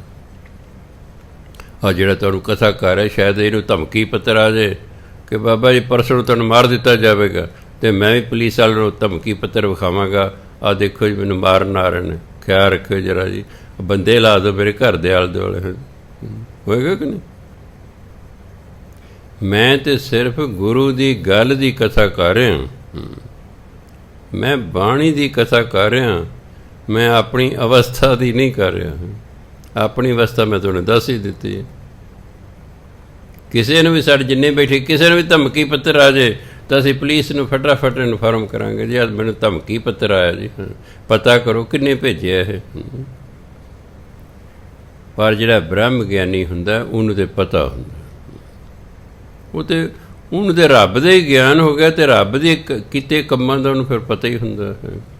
ਇਸ ਲਈ ਉਹ ਤਾਂ ਕਹਿੰਦਾ ਜੋ ਪਰਮਾਤਮਾ ਕਰਦੇ ਮੇਰੇ ਭਲੇ ਲਈ ਕਰਦੇ, ਬਸ ਉਹਨੂੰ ਵਿਸ਼ਵਾਸ ਹੁੰਦਾ ਹੈ। ਅਸੀਂ ਵਿਸ਼ਵਾਸ ਤੱਕ ਹੀ ਪਹੁੰਚਣਾ ਹੈ ਅਤੇ ਉਹ ਹੈ ਭਜਨ ਬੰਦਗੀ ਕਰ ਕਰਕੇ ਵਾਹਿਗੁਰੂ ਵਾਹਿਗੁਰੂ ਵਾਹਿਗੁਰੂ ਵਾਹਿਗੁਰੂ ਕਰੀਓ ਹੀ ਜਨ, ਉੜਦੇ ਬੈਠਦੇ ਤੁਰਦੇ ਫਿਰਦੇ ਅੰਤਲੇ ਸਵਾਸ ਤੱਕ ਕਰੀ ਜਾਣਾ। ਜਬ ਲਗ ਜੋਬਨ ਸਾਸ ਹੈ ਤਬ ਲਗ ਨਾਮ ਧਿਆਏ, ਚਲਦਿਆਂ ਨਾਲ ਹਰ ਚਲਸੀ ਹਰ ਅੰਤੇ ਲੈ ਛੁਡਾਏ। ਜਬ ਲਗ ਜੋਬਨ ਸਾਸ ਹੈ, ਜੋਬਨ ਦੇ ਦੋ ਅਰਥ ਹੁੰਦੇ, ਜਵਾਨੀ ਅਤੇ ਦੂਜਾ ਹੁੰਦਾ ਸਰੀਰ। ਜਬ ਲਗ ਜੋਬਨ ਸਾਸ ਹੈ, ਜਿਨ੍ਹਾਂ 'ਚ ਸਰੀਰ ਦੇ ਵਿੱਚ ਇੱਕ ਵੀ ਸਵਾਸ ਬਾਕੀ ਹੈ ਨਾ, ਤਬ ਲਗ ਨਾਮ ਤੇ ਉਦੋਂ ਤੱਕ ਨਾਮ ਜਪੀ ਜਾਓ। ਸਾਲਾਂ ਨਾਲ ਕੋਈ ਲੈਣਾ ਦੇਣਾ ਨਹੀਂ ਹੈ, 5 ਸਾਲ ਜਪਣਾ 10 ਸਾਲ ਜਪਣਾ ਨਹੀਂ, ਜਿੰਨਾ ਚਿਰ ਕਦੇ ਮਰ ਨਹੀਂ ਜਾਂਦੇ ਉਹਨਾਂ ਚਿਰ ਨਾਮ ਜਪਿਓ ਹੀ ਜਾਣਾ ਹੈ। ਸੋ ਗੁਰੂ ਮਹਾਰਾਜ ਕਹਿੰਦੇ ਪੈ ਤੇ ਨਿਰਭਉ ਹੋਏ ਬਸੰਨ, ਜਿਸ ਤੇ ਉਪਜਿਆ ਤਿਸ ਮਾਹੇ ਸਮਨ। ਜਿਸ ਤੋਂ ਪੈਦਾ ਹੋਇਆ ਫਿਰ ਉਹਦੇ ਵਿੱਚ ਹੀ ਸਮਾ ਜਾਂਦਾ, ਲੀਨ ਹੋ ਜਾਂਦਾ। ਬਸਤ ਮਾਹੇ ਲੈ ਬਸਤ ਗਡਾਈ, ਜਿਵੇਂ ਇੱਕ ਚੀਜ਼ ਨੂੰ ਦੂਜੀ ਚੀਜ਼ ਦੇ ਵਿੱਚ ਰਲਾ ਦਈਏ ਫਿਰ ਉਹ ਅੱਡ ਨਹੀਂ ਹੁੰਦੀ। ਪਾਣੀ ਹੈ, ਘੜੇ 'ਚ ਪਾਣੀ ਹੈ, ਤੁਸੀਂ ਇੱਕ ਗਲਾਸ ਹੋਰ ਪਾਣੀ ਲਿਆ ਉਹ ਘੜੇ 'ਚ ਪਾਤਾ ਹੈ, ਉਹ ਪਹਿਲੇ ਪਾਣੀ ਨਾਲ ਮਿਲ ਗਿਆ ਹੈ। ਹੁਣ ਜਿਹੜਾ ਤੁਸੀਂ ਹੁਣ ਪਾਣੀ ਪਾਇਆ ਉਹਨੂੰ ਅੱਡ ਨਹੀਂ ਕਰ ਸਕਦੇ, ਉਹ ਤਾਂ ਮਿਲ ਗਿਆ। ਜਿਹੜੀ ਚੀਜ਼ ਦੂਜੀ ਚੀਜ਼ ਦੇ 'ਚ ਮਿਲ ਗਈ ਹੈ, ਬਸਤ ਮਾਹੇ ਲੈ ਬਸਤ ਗਡਾਈ। ਜਦੋਂ ਸਾਡੀ ਆਤਮਾ ਪਰਮਾਤਮਾ ਦੇ ਵਿੱਚ ਮਿਲ ਜਾਂਦੀ ਹੈ ਤਾਂ ਕੋ ਭਿੰਨ ਨਾ ਕਹਿਣਾ ਜਾਏ, ਉਹਨੂੰ ਫਿਰ ਅਸੀਂ ਅੱਡ ਨਹੀਂ ਕਹਿ ਸਕਦੇ ਵੀ ਇਹ ਅਲੱਗ ਹੈ ਜੀ, ਕਿਉਂਕਿ ਉਹਦੇ ਵਿੱਚ ਰਲ ਗਈ ਹੈ। ਜਿੰਨਾ ਚਿਰ ਦਰਿਆ ਹੈ ਸਮੁੰਦਰ ਦੇ ਵਿੱਚ ਨਹੀਂ ਰਲਿਆ ਉਹਨਾਂ ਚਿਰ ਉਹ ਦਰਿਆ ਹੈ। ਜਦੋਂ ਉਹ ਜਾ ਕੇ ਸਮੁੰਦਰ 'ਚ ਰਲ ਗਿਆ ਫਿਰ ਦਰਿਆ ਖਤਮ ਹੋ ਗਿਆ, ਇਕੱਲਾ ਸਮੁੰਦਰ ਰਹਿ ਗਿਆ, ਇਕੱਲਾ ਸਮੁੰਦਰ ਰਹਿ ਗਿਆ। ਜਿੰਨਾ ਚਿਰ ਨਹੀਂ ਰਲਿਆ ਇੱਕ ਦਰਿਆ ਹੈ ਇੱਕ ਸਮੁੰਦਰ ਹੈ, ਜਦੋਂ ਰਲ ਗਿਆ ਫਿਰ ਸਾਰੇ ਸਮੁੰਦਰ ਹੋ ਗਏ, ਦਰਿਆ ਦੀ ਹੋਂਦ ਖਤਮ ਹੋ ਗਈ। ਇਸੇ ਤਰ੍ਹਾਂ ਹੀ ਜਦੋਂ ਆਤਮਾ ਪਰਮਾਤਮਾ 'ਚ ਮਿਲਦੀ ਹੈ ਫਿਰ ਉਹ ਅੱਡ ਨਹੀਂ ਹੋ ਸਕਦੀ। ਤਾਂ ਕੋ ਭਿੰਨ ਨਾ ਕਹਿਣਾ ਜਾਏ, ਉਸ ਨੂੰ ਫਿਰ ਅੱਡ ਨਹੀਂ ਕਿਹਾ ਜਾ ਸਕਦਾ। ਬੂਝੈ ਬੂਝਨ ਹਾਰ ਵਿਵੇਕ, ਵਿਵੇਕ ਉਹ ਮਤ ਜਿਹੜੀ ਠੀਕ ਅਤੇ ਗਲਤ ਦਾ ਨਿਰਣਾ ਕਰ ਸਕੇ। ਅਸੀਂ ਤਾਂ ਮਤ ਹੀ ਨਹੀਂ ਵਰਤਦੇ। ਤੁਸੀਂ ਕਹੋ ਹੋਰ ਅਸੀਂ ਕੀ ਵਰਤਦੇ ਹਾਂ? ਤੁਸੀਂ ਮਨ ਵਰਤਦੇ ਹੋ। ਜੇ ਕਿਤੇ ਬੰਦਾ ਮਤ ਵਰਤਣ ਲੱਗ ਜੇ ਇਹ ਤਾਂ ਗਲਤ ਕੁਛ ਕਰ ਹੀ ਨਹੀਂ ਸਕਦਾ। ਪਹਿਲੀ ਦੇ ਬੱਚੇ ਨੂੰ ਪੁੱਛੋ, ਮੈਂ ਕਈ ਵਾਰ ਪੁੱਛ ਕੇ ਛੋਟੇ ਬੱਚਿਆਂ ਨੂੰ 6ਵੀਂ ਦੇ ਛੋਟੇ ਬੱਚੇ ਬਈ ਕਾਕਾ ਸੱਚੋ ਸੱਚ ਦੱਸੋ ਚੋਰੀ ਕਰਨੀ ਚਾਹੀਦੀ ਹੈ? ਨਾ ਸਰ ਜੀ ਨਹੀਂ ਕਰਨੀ ਚਾਹੀਦੀ। ਦੇਖੋ ਵੱਡਾ ਹੋ ਕੇ ਉਹੀ ਕਰ ਰਿਹਾ ਹੁੰਦਾ, ਵੱਡਾ ਉਹੀ ਕਰ ਰਿਹਾ ਹੁੰਦਾ। ਬੱਚੇ ਨੂੰ ਪੁੱਛੋ ਕਾਕਾ ਲਾਲਚ ਕਰਨਾ ਚਾਹੀਦਾ? ਨਹੀਂ ਕਰਨਾ ਚਾਹੀਦਾ ਜੀ, ਅਤੇ ਵੱਡਾ ਹੋ ਕੇ ਲਾਲਚ ਕਰ ਰਿਹਾ ਹੈ, ਵੱਡਾ ਹੋ ਕੇ ਲਾਲਚ ਕਰ ਰਿਹਾ ਹੈ। ਇਸ ਲਈ ਛੋਟਿਆਂ ਹੁੰਦਿਆਂ ਮੱਤ ਤੋਂ ਕੰਮ ਲਿਆ ਉਸਨੇ, ਵੱਡੇ ਹੋ ਕੇ ਨੇ ਮਨ ਤੋਂ ਕੰਮ ਲਿਆ। ਕਿਹੜਾ ਪੁੱਛਦਾ ਉਹ ਇੰਨੀ ਦੁਨੀਆ ਚੋਰੀਆਂ ਕਰਦੀ ਹੈ, ਤੂੰ ਕਰ ਲੇਗਾ ਤਾਂ ਕੀ ਹੋ ਜਾਏਗਾ? ਇੰਨੀ ਦੁਨੀਆ ਨਸ਼ੇ ਵੇਚਦੀ ਹੈ, ਦੇਖ ਕਿੰਨੇ ਅਮੀਰ ਹੋ ਗਏ ਨੇ, ਕੋਠੀਆਂ ਪਾ ਲਈ, ਤੂੰ ਵੀ ਲੱਗ ਜਾ ਵੇਚਣ, ਤੂੰ ਵੀ ਲੱਗ ਜਾ ਵੇਚਣ। ਇਹ ਮਨ ਕਹਿੰਦਾ। ਮੱਤ ਕਹਿੰਦੇ ਜੇ ਫੜਿਆ ਗਿਆ ਨਾ ਛਿੱਤਰ ਪੈਣਗੇ, ਨਾਲੇ ਬਦਨਾਮੀ ਹੋਊ, ਅਖਬਾਰਾਂ 'ਚ ਨਾਮ ਛਪੂਗਾ, ਫਿਰ ਪਹਿਲਾਂ ਪੁਲਿਸ ਵਾਲੇ ਪੈਸੇ ਲੈਣਗੇ, ਫਿਰ ਵਕੀਲ ਲੈਣਗੇ, ਅਤੇ ਫਿਰ ਸਜ਼ਾ ਵੀ ਹੋ ਸਕਦੀ ਹੈ। ਅਤੇ ਜਦੋਂ ਇਸ ਤਰ੍ਹਾਂ ਸੋਚੇਗਾ ਤਾਂ ਫਿਰ ਕਦੇ ਨਹੀਂ ਕਰੇਗਾ। ਅਤੇ ਮਨ ਕਹਿੰਦਾ ਲਾ ਕਿਹੜਾ ਪੁੱਛਦਾ। ਜਦੋਂ ਭੋਲਾ ਫੜਿਆ ਗਿਆ ਸੀ ਨਾ DSP, ਅਜੇ ਵਿਚਾਰਾ ਛੁੱਟਿਆ ਨਹੀਂ, ਬੜੇ ਸਾਲ ਹੋ ਗਏ ਨੇ। ਇੱਕ ਆ ਗਈ ਮੇਰੇ ਕੋਲ ਬੀਬੀ, ਕਹਿੰਦੇ ਬਾਬਾ ਜੀ ਮੇਰੇ ਮੁੰਡੇ ਨੂੰ ਕਿਲੋ ਕੋਈ ਚੀਜ਼ ਦਿੰਦੇ ਨੇ, ਉਹ ਕਹਿੰਦੇ ਤੂੰ ਇਹਨੂੰ ਉੱਥੇ ਛੱਡੇ ਤੈਨੂੰ 50,000 ਰੁਪਇਆ ਮਿਲੇਗਾ। ਕਹਿੰਦੇ ਕੀ ਚੀਜ਼ ਹੋ ਸਕਦੀ ਹੈ? ਮੈਂ ਜੀ ਉਹ ਫਿਰ ਚਿੱਟਾ ਹੋ ਸਕਦਾ, ਦੇਖਿਆ ਤਾਂ ਨਹੀਂ, ਮੈਂ ਸੁਣਿਆ ਹੈ। ਹੈਰੋਇਨ ਹੋ ਸਕਦੀ ਹੈ ਜਿਹਦੇ 1 ਕਿਲੋ ਦਾ ਕਰੋੜ ਮੁੱਲ ਹੈ। ਉਹ ਕਰੋੜ ਦੀ ਚੀਜ਼ ਦੂਜੇ ਥਾਂ 'ਤੇ ਸਹੀ ਸਲਾਮ ਤੁਹਾਡੇ ਮੁੰਡੇ ਨੇ ਪਹੁੰਚਾਤੀ, ਉਹਨੇ ਤੁਹਾਨੂੰ ਮੁੰਡੇ ਨੂੰ 50,000 ਦੇ ਦਿੱਤਾ। ਕਹਿੰਦੀ ਮੈਂ ਵੀ ਉਹਨੂੰ ਕਿਹਾ ਸੀ ਵੀ ਕਾਕਾ ਜੇ ਤੂੰ ਫੜਿਆ ਗਿਆ, ਕਹਿੰਦਾ ਪੈਸੇ ਦੇ ਕੇ ਛੁੱਟ ਜਾਵਾਂਗਾ। ਅਤੇ ਮੈਂ ਉਹਨੂੰ ਕਿਹਾ ਭੋਲਾ ਪੈਸੇ ਦੇ ਕੇ ਛੁੱਟ ਗਿਆ? ਭੋਲਾ ਵੀ ਤਾਂ ਨਸ਼ੇ ਵੇਚਦਾ ਸੀ ਨਾ, ਉਹ ਪੈਸੇ ਦੇ ਕੇ ਛੁੱਟ ਗਿਆ। ਬਾਅਦ 'ਚ ਮੈਨੂੰ ਨਹੀਂ ਪਤਾ, ਨਾ ਬੀਬੀ ਮੁੜ ਮਾਤਾ ਆਈ ਮੁੜ ਕੇ, ਨਾ ਮੈਨੂੰ ਪਤਾ, ਨਾ ਮੈਂ ਪੁੱਛਿਆ ਤੂੰ ਕਿੱਥੋਂ ਆਉਂਦੀ ਹੈ ਕਿੱਥੋਂ ਦੀ ਨਹੀਂ, ਅਤੇ ਤੇਰੇ ਮੁੰਡੇ ਦਾ ਕੀ ਬਣਿਆ? ਪੈਸੇ ਦੇ ਕੇ ਛੁੱਟ ਜਾਵਾਂਗੇ। ਮਨ ਕਹਿੰਦਾ ਨਾ ਪੈਸੇ ਦੇ ਕੇ ਛੁੱਟ ਜਾਵਾਂਗੇ। ਛੁੱਟ ਜਾਂਦੇ ਨੇ ਬਹੁਤ, ਪਰ ਹਰ ਇੱਕ ਨਹੀਂ ਛੁੱਟਦਾ। ਛੁੱਟ ਜਾਏ 'ਚ ਕੋਈ ਸ਼ੱਕ ਨਹੀਂ, ਛੁੱਟ ਜਾਂਦੇ ਨੇ, ਪਰ ਹਰ ਇੱਕ ਨਹੀਂ ਛੁੱਟਿਆ ਕਰਦਾ। ਇਸ ਲਈ ਜਦੋਂ ਅਸੀਂ ਮੱਤ ਤੋਂ ਕੰਮ ਲਵਾਂਗੇ ਫਿਰ ਅਸੀਂ ਕੁਝ ਵੀ ਗਲਤ ਨਹੀਂ ਕਰਦੇ। ਮੱਤ ਤਾਂ ਦਿੱਤੀ ਪਰਮਾਤਮਾ ਨੇ ਸਾਨੂੰ। ਸਿੱਖ ਹੋ ਹਰ ਰੋਜ਼ ਅਰਦਾਸ ਹੁੰਦੀ, ਸਿੱਖਾਂ ਦਾ ਮਨ ਨੀਵਾਂ ਮੱਤ ਉੱਚੀ, ਮੱਤ ਪੱਤ ਕਾ ਰੱਖ। ਪੜ੍ਹ ਸੁਣਦੇ ਨਾ ਅਰਦਾਸ, ਮਨ ਨੀਵਾਂ ਮੱਤ ਉੱਚੀ। ਮੱਤ ਤੇ ਵਿਚਾਰੀ ਪਤਾ ਨਹੀਂ ਕਿੱਥੇ ਨੀਵੀਂ ਰਹਿ ਗਈ, ਮਨ ਹੀ ਉੱਚਾ ਹੋ ਗਿਆ। ਅਤੇ ਮਨ ਹੈਗਾ ਜਨਮਾਂ ਜਨਮਾਂਤਰਾਂ ਦਾ ਮੈਲਾ। ਐਂ ਸਮਝੇ ਕਿ ਭੈੜਾ ਬੰਦਾ, ਅਤੇ ਤੁਸੀਂ ਭੈੜੇ ਬੰਦੇ ਦੀ ਸਲਾਹ ਲੈ ਰਹੇ ਹੋ। ਇੱਕ ਸ਼ਰਾਬ ਪੀਣ ਵਾਲਾ ਕਦੇ ਤੁਹਾਨੂੰ ਸਲਾਹ ਦੇਵੇਗਾ ਵੀ ਨਹੀਂ ਪੀਣੀ ਚਾਹੀਦੀ? ਕਦੇ ਵੀ ਨਹੀਂ। ਉਹ ਤਾਂ ਕਹੇਗਾ ਪੀ ਕੇ ਦੇਖੋ ਜੀ। ਸਰ ਜੀ ਇਹ ਪੀ ਕੇ ਨਾ ਸਵਰਗ ਦੇ ਝੂਟੇ ਆਉਂਦੇ ਆ। ਜਦੋਂ ਕਹੀ ਜਾਣੇ ਵਾਰੀ ਵਾਰੀ ਸਵਰਗ ਦੇ ਝੂਟੇ ਆਉਂਦੇ ਨੇ, ਹਾਲਾਂਕਿ ਯਾਰ ਵੇਖ ਹੀ ਲਈਏ ਝੂਟੇ ਲੈ ਕੇ, ਅਤੇ ਝੂਟੇ ਤਾਂ ਆਉਂਦੇ ਨੇ, ਇਹ 'ਚ ਕੋਈ ਸ਼ੱਕ ਨਹੀਂ। ਸਵਰਗ ਦੇ ਆਉਂਦੇ ਨੇ ਕਿ ਕਾਹਦੇ ਆਉਂਦੇ? ਵਿਚਾਰ ਝੂਟੇ ਪੀਣ ਵਾਲੇ ਜ਼ਰੂਰ ਆਉਂਦੇ ਹੋਣਗੇ। ਅਤੇ ਫਿਰ ਲੱਗ ਗਿਆ ਪੀਣ, ਲਈ ਜਾ ਹੁਣ ਝੂਟੇ। ਫਿਰ ਬਾਅਦ ਪਤਾ ਨਹੀਂ ਤਾਂ ਨਰਕ ਦੇ ਝੂਟੇ ਨੇ, ਇਹ ਸਵਰਗ ਦੇ ਨਹੀਂ ਹੈ। ਕਿਉਂ? ਮਨ ਨਹੀਂ ਕਹਤਾ। ਮੱਤ ਤੋਂ ਤਾਂ ਕੰਮ ਹੀ ਨਹੀਂ ਲਿਆ। ਜਿਹੜਾ ਬੰਦਾ ਮੱਤ ਤੋਂ ਕੰਮ ਲੈਂਦਾ ਉਹ ਤਾਂ ਕੁਝ ਗਲਤ ਕਰ ਹੀ ਨਹੀਂ ਸਕਦਾ।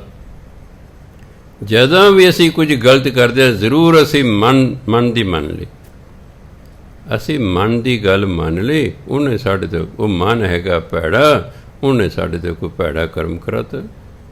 ਇਸ ਲਈ ਗੁਰੂ ਮਹਾਰਾਜ ਕਹਿੰਦੇ ਬੂਝੈ ਬੂਝਨਹਾਰ ਵਿਵੇਕ, ਜਿਹਦੇ ਅੰਦਰ ਉਹ ਮੱਤ ਜਿਹੜੀ ਸਹੀ ਨਿਰਣਾ ਕਰ ਸਕਦੀ ਹੈ, ਉਹ ਪਰਮਾਤਮਾ ਨੂੰ ਬੁੱਝ ਲੈਂਦਾ ਹੈ। ਉਹ ਪਰਮਾਤਮਾ ਨੂੰ ਬੁੱਝ ਲੈਂਦਾ ਹੈ। ਨਾਰਾਇਣ ਮਿਲੇ ਨਾਨਕ ਏਕ, ਫਿਰ ਉਹ ਨਾਰਾਇਣ ਨਾਲ ਉਹਦਾ ਮੇਲ ਹੋ ਜਾਂਦਾ ਹੈ।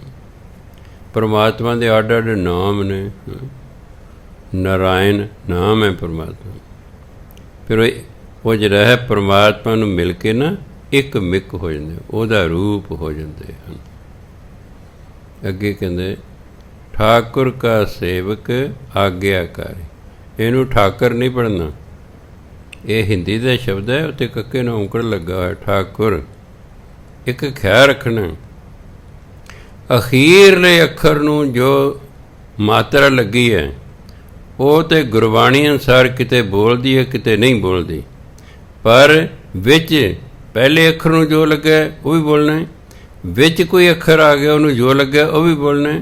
ਜਿਹੜਾ ਅਖੀਰਲਾ ਅੱਖਰ ਹੈ ਉਹਨੂੰ ਵੇਖਣਾ ਵੀ ਇਹਦੀ ਸਿਹਾਰੀ ਜਾਂ ਔਂਕੜ ਬੋਲਦਾ ਕਿ ਨਹੀਂ ਬੋਲਦਾ। ਇਸ ਲਈ ਕੱਕੇ ਨੂੰ, ਕੱਕਾ ਵਿਚਾਲੇ ਆ ਗਿਆ ਹੈ, ਕੱਕੇ ਨੂੰ ਔਂਕੜ ਲੱਗਾ ਹੋਇਆ, ਇਹਨੂੰ ਬੋਲਣਾ ਠਾਕੁਰ। ਠਾਕੁਰ ਕੇ ਸੇਵਕ ਕੀ, ਠਾਕੁਰ ਕਾ ਸੇਵਕ ਆਗਿਆਕਾਰੀ। ਜਿਹੜਾ ਪਰਮਾਤਮਾ ਦਾ ਸੇਵਕ ਹੁੰਦਾ ਨਾ ਉਹ ਤਾਂ ਆਗਿਆਕਾਰੀ ਹੁੰਦਾ ਹੈ। ਸੇਵਕ ਹੀ ਕੀ ਜਿਹਨੇ ਨਾ ਆਗੇ ਨਹੀਂ ਮੰਨਣੀ। ਇੱਕ ਵਾਰੀ ਮੈਂ ਇੱਕ ਮਹਾਂਪੁਰਖਾਂ ਨੂੰ ਮਿਲਣ ਚਲਾ ਗਿਆ, ਜਿਹੜਾ ਹੁਣ ਦੂਜੇ ਨੰਬਰ 'ਤੇ ਸਨ ਮਹਾਂਪੁਰਖ। ਮੈਨੂੰ ਤਾਂ ਬਿਠਾ ਲਿਆ, ਬੈਠੋ, ਕੁਰਸੀ ਦਿੱਤੀ, ਬੈਠੋ। ਮੈਂ ਬੈਠ ਗਿਆ। ਉਹ ਜਿਹੜਾ ਜਥੇਦਾਰ ਸਨ ਉਹ ਖੜ੍ਹੇ ਨੇ। ਅਸੀਂ ਕਾਫੀ ਦੇ ਮਹਾਂਪੁਰਖਾਂ ਨਾਲ ਸਾਡੀ ਗੱਲਬਾਤ ਮੇਰੀ ਹੁੰਦੀ ਰਹੀ, ਅੱਧਾ ਘੰਟਾ ਲੱਗ ਗਿਆ ਘੱਟ ਤੋਂ ਘੱਟ ਵੀ। ਉਹ ਖੜ੍ਹੇ ਨੇ, ਮੈਂ ਉਹਨਾਂ ਨੇ ਇਸ਼ਾਰਾ ਕੀਤਾ ਵੀ ਕੁਰਸੀ ਆ ਗਈ ਤੁਸੀਂ ਬਹਿ ਜਾਓ। ਉਹ ਨਹੀਂ ਬੈਠੇ। ਬਾਅਦ ਜਦੋਂ ਮੈਨੂੰ ਚਾਹ ਪਿਲਾਉਣ ਲੱਗੇ ਦੂਜੇ ਕਮਰੇ 'ਚ ਬਿਠਾ ਕੇ, ਫਿਰ ਉਹ ਕਹਿੰਦੇ ਜੀ ਬਈ ਜਿੰਨਾ ਚਿਰ ਬਾਬਾ ਜੀ ਨਹੀਂ ਸਾਨੂੰ ਕਹਿੰਦੇ ਬੈਠ ਜਾਓ, ਅਸੀਂ ਨਹੀਂ ਬਹਿੰਦੇ, ਅਸੀਂ ਖੜ੍ਹੇ ਹਾਂ। ਹਾਂ, ਉਹ ਕਹਿੰਦੇ ਨੇ ਬਹਿ ਜਾ ਭਾਈ, ਫਿਰ ਅਸੀਂ ਬੈਠ ਜਾਂਦੇ, ਨਹੀਂ ਤੇ ਖੜ੍ਹੇ ਹਾਂ। ਆਗਿਆਕਾਰੀ ਨੇ ਨਾ, ਆਗਿਆਕਾਰੀ ਹੋਣ ਕਰਕੇ ਖੜ੍ਹੇ ਨੇ। ਬਈ ਜਦੋਂ ਆਗਿਆ ਕਰਨਗੇ ਬੈਠਣ ਦੀ, ਉਦੋਂ ਬੈਠਾਂਗੇ। ਇਸ ਲਈ ਜਿਹੜਾ ਪਰਮਾਤਮਾ ਦਾ ਸੇਵਕ ਹੁੰਦਾ ਨਾ, ਉਹ ਆਗਿਆਕਾਰੀ ਹੁੰਦਾ। ਇੱਕ ਨੌਕਰ ਹੁੰਦਾ, ਇੱਕ ਸੇਵਕ ਹੁੰਦਾ, ਫਰਕ ਹੈ ਦੋਨਾਂ 'ਚ। ਨੌਕਰ ਨੂੰ ਤਨਖਾਹ ਮਿਲਦੀ ਹੈ, ਸੇਵਕ ਨੂੰ ਕੋਈ ਤਨਖਾਹ ਨਹੀਂ ਮਿਲਿਆ ਕਰਦੀ, ਉਹ ਤਾਂ ਸੇਵਾ ਕਰਦਾ। ਤੁਸੀਂ ਗੁਰਦੁਆਰੇ ਭਾਂਡੇ ਮਾਂਜਦੇ ਹੋ, ਸੰਗਤ ਜਾ ਕੇ ਮਾਂਜਦੀ ਨਾ, ਤੁਸੀਂ ਸੇਵਾ ਕਰ ਰਹੇ ਹੋ, ਉਹਦੇ ਬਦਲੇ ਤੁਹਾਨੂੰ ਕੋਈ ਤਨਖਾਹ ਨਹੀਂ ਮਿਲਦੀ। ਪਰ ਜਿਹੜੇ ਉਹਨਾਂ ਨੇ ਕਰਮਚਾਰੀ ਰੱਖੇ ਨੇ ਗੁਰਦੁਆਰਿਆਂ ਨੇ, ਉਹਨਾਂ ਨੂੰ ਤਨਖਾਹ ਦਿੰਦੇ ਨੇ। ਉਹ ਕੀ ਹੁੰਦਾ, ਉਹ ਕਿਸੇ ਗੱਲ 'ਤੇ ਜਵਾਬ ਵੀ ਦੇ ਸਕਦੇ। ਜਿਹੜਾ ਨੌਕਰ ਹੁੰਦਾ ਕਿਸੇ ਗੱਲ ਤੋਂ ਜਵਾਬ ਵੀ ਦੇ ਸਕਦਾ। ਉਹ ਕਹਿੰਦਾ ਮੈਂ ਨਹੀਂ ਰਹਿੰਦਾ ਜੀ ਤੁਹਾਡੇ, ਮੈਂ ਤਾਂ ਚੱਲਿਆ। ਸੇਵਕ ਇਸ ਤਰ੍ਹਾਂ ਨਹੀਂ ਕਹਿੰਦਾ, ਸੇਵਕ ਇਸ ਤਰ੍ਹਾਂ ਨਹੀਂ ਕਹਿੰਦਾ। ਉਹ ਤਾਂ ਮਾਲਕ ਜੋ ਕਹਿੰਦਾ ਉਸ ਤਰ੍ਹਾਂ ਕਰਦਾ ਹੈ, ਉਹ ਆਗਿਆਕਾਰੀ ਹੁੰਦਾ। ਪਰਮਾਤਮਾ ਦਾ ਜਿਹੜਾ ਸੇਵਕ ਹੈ ਉਹ ਆਗਿਆਕਾਰੀ ਹੁੰਦਾ। ਠਾਕੁਰ ਕਾ ਸੇਵਕ ਸਦਾ ਪੁਜਾਰੀ। ਜਿਹੜਾ ਠਾਕੁਰ ਮਾਲਕ ਦਾ ਸੇਵਕ ਹੁੰਦਾ, ਪਰਮਾਤਮਾ ਸੇਵਕ, ਤੇ ਸਦਾ ਹੀ ਪਰਮਾਤਮਾ ਦੀ ਪੂਜਾ ਕਰਦਾ ਹੈ। ਸਿੱਖ ਧਰਮ 'ਚ ਪੂਜਾ ਦਾ ਅਸਲੀ ਭਾਵ ਹੈ ਨਾਮ ਜਪਣਾ, ਨਾਮ ਜਪਦਾ। ਜਿਹੜਾ ਪਰਮਾਤਮਾ ਦੀ ਪੂਜਾ ਕਰਦਾ, ਭਾਵ ਪਰਮਾਤਮਾ ਦਾ ਨਾਮ ਜਪਦਾ ਹੈ। ਸੋ ਠਾਕੁਰ ਦਾ ਜਿਹੜਾ ਸੇਵਕ ਹੈ, ਪਰਮਾਤਮਾ ਜਿਹੜਾ ਸੇਵਕ ਹੈ, ਉਹ ਤਾਂ ਸਦਾ ਹੀ ਪਰਮਾਤਮਾ ਦੀ ਪੂਜਾ ਕਰਦਾ ਹੈ।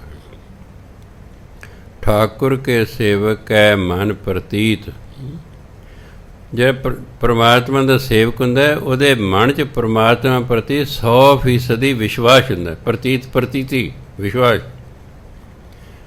99% ਨਹੀਂ ਹੁੰਦਾ, 100% ਹੁੰਦਾ। 100 ਜਿਵੇਂ ਆਪਾਂ ਕਹਿੰਦੇ 100%, 100%, ਸਦੀ 100 ਨੂੰ ਕਹਿੰਦੇ ਆ, ਭਾਵ ਪੂਰਾ।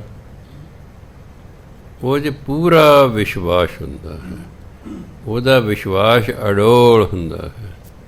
ਸਾਡਾ ਪੂਰਾ ਵਿਸ਼ਵਾਸ ਨਾ ਹੋਣ ਕਰਕੇ ਸਾਡਾ ਵਿਸ਼ਵਾਸ ਡੋਲਦਾ ਰਹਿੰਦਾ ਹੈ। ਠਾਕੁਰ ਕੇ ਸੇਵਕ ਹੈ ਮਨ ਪ੍ਰਤੀਤ। ਜਿਹੜਾ ਠਾਕੁਰ ਪਰਮਾਤਮਾ ਦਾ ਸੇਵਕ ਹੁੰਦਾ, ਉਹਦੇ ਮਨ 'ਚ ਪਰਮਾਤਮਾ ਪ੍ਰਤੀ ਵਿਸ਼ਵਾਸ ਹੁੰਦਾ। ਠਾਕੁਰ ਕੇ ਸੇਵਕ ਹੀ ਨਿਰਮਲ ਰੀਤ। ਉਹਦੇ ਜਿਹੜੇ ਰੀਤ ਹੈ, ਉਹਦੇ ਜਿਹੜੇ ਕਰਮ ਨੇ, ਉਹ ਪਵਿੱਤਰ ਹੁੰਦੇ ਨੇ। ਜਿਹੜਾ ਪਰਮਾਤਮਾ ਦਾ ਸੇਵਕ ਹੈ, ਉਹ ਪਵਿੱਤਰ ਕਰਮ ਕਰਦਾ, ਉਹਦਾ ਜੀਵਨ ਪਵਿੱਤਰ ਹੁੰਦਾ ਹੈ। ਉਹ ਕੋਈ ਗਲਤ ਕੰਮ ਨਹੀਂ ਕਰਦਾ। ਗਲਤ ਕੰਮ ਤਾਂ ਕੀ ਹੈ, ਉਹ ਗਲਤ ਸੋਚ ਨਹੀਂ ਅੰਦਰ ਆਉਣ ਦਿੰਦਾ। ਸਾਡੇ ਅੰਦਰ ਗਲਤ ਸੋਚ ਆਉਂਦੀ ਹੈ ਕਿਉਂਕਿ ਸਾਡਾ ਮਨ ਜਿਹੜਾ ਕੁਝ ਸਾਫ਼ ਹੈ, ਕੁਝ ਮੈਲਾ ਹੈ। ਕਦੇ ਇਹਦੇ ਅੰਦਰ ਚੰਗੇ ਵਿਚਾਰ ਆਉਂਦੇ ਨੇ, ਕਦੇ ਮੰਦੇ ਆ ਜਾਂਦੇ ਨੇ, ਕਿਉਂਕਿ ਅਸੀਂ ਨਾ ਤਾਂ ਪੂਰੇ ਗੰਦੇ ਹਾਂ ਅਤੇ ਨਾ ਹੀ ਪੂਰੇ ਸਾਫ਼ ਹਾਂ।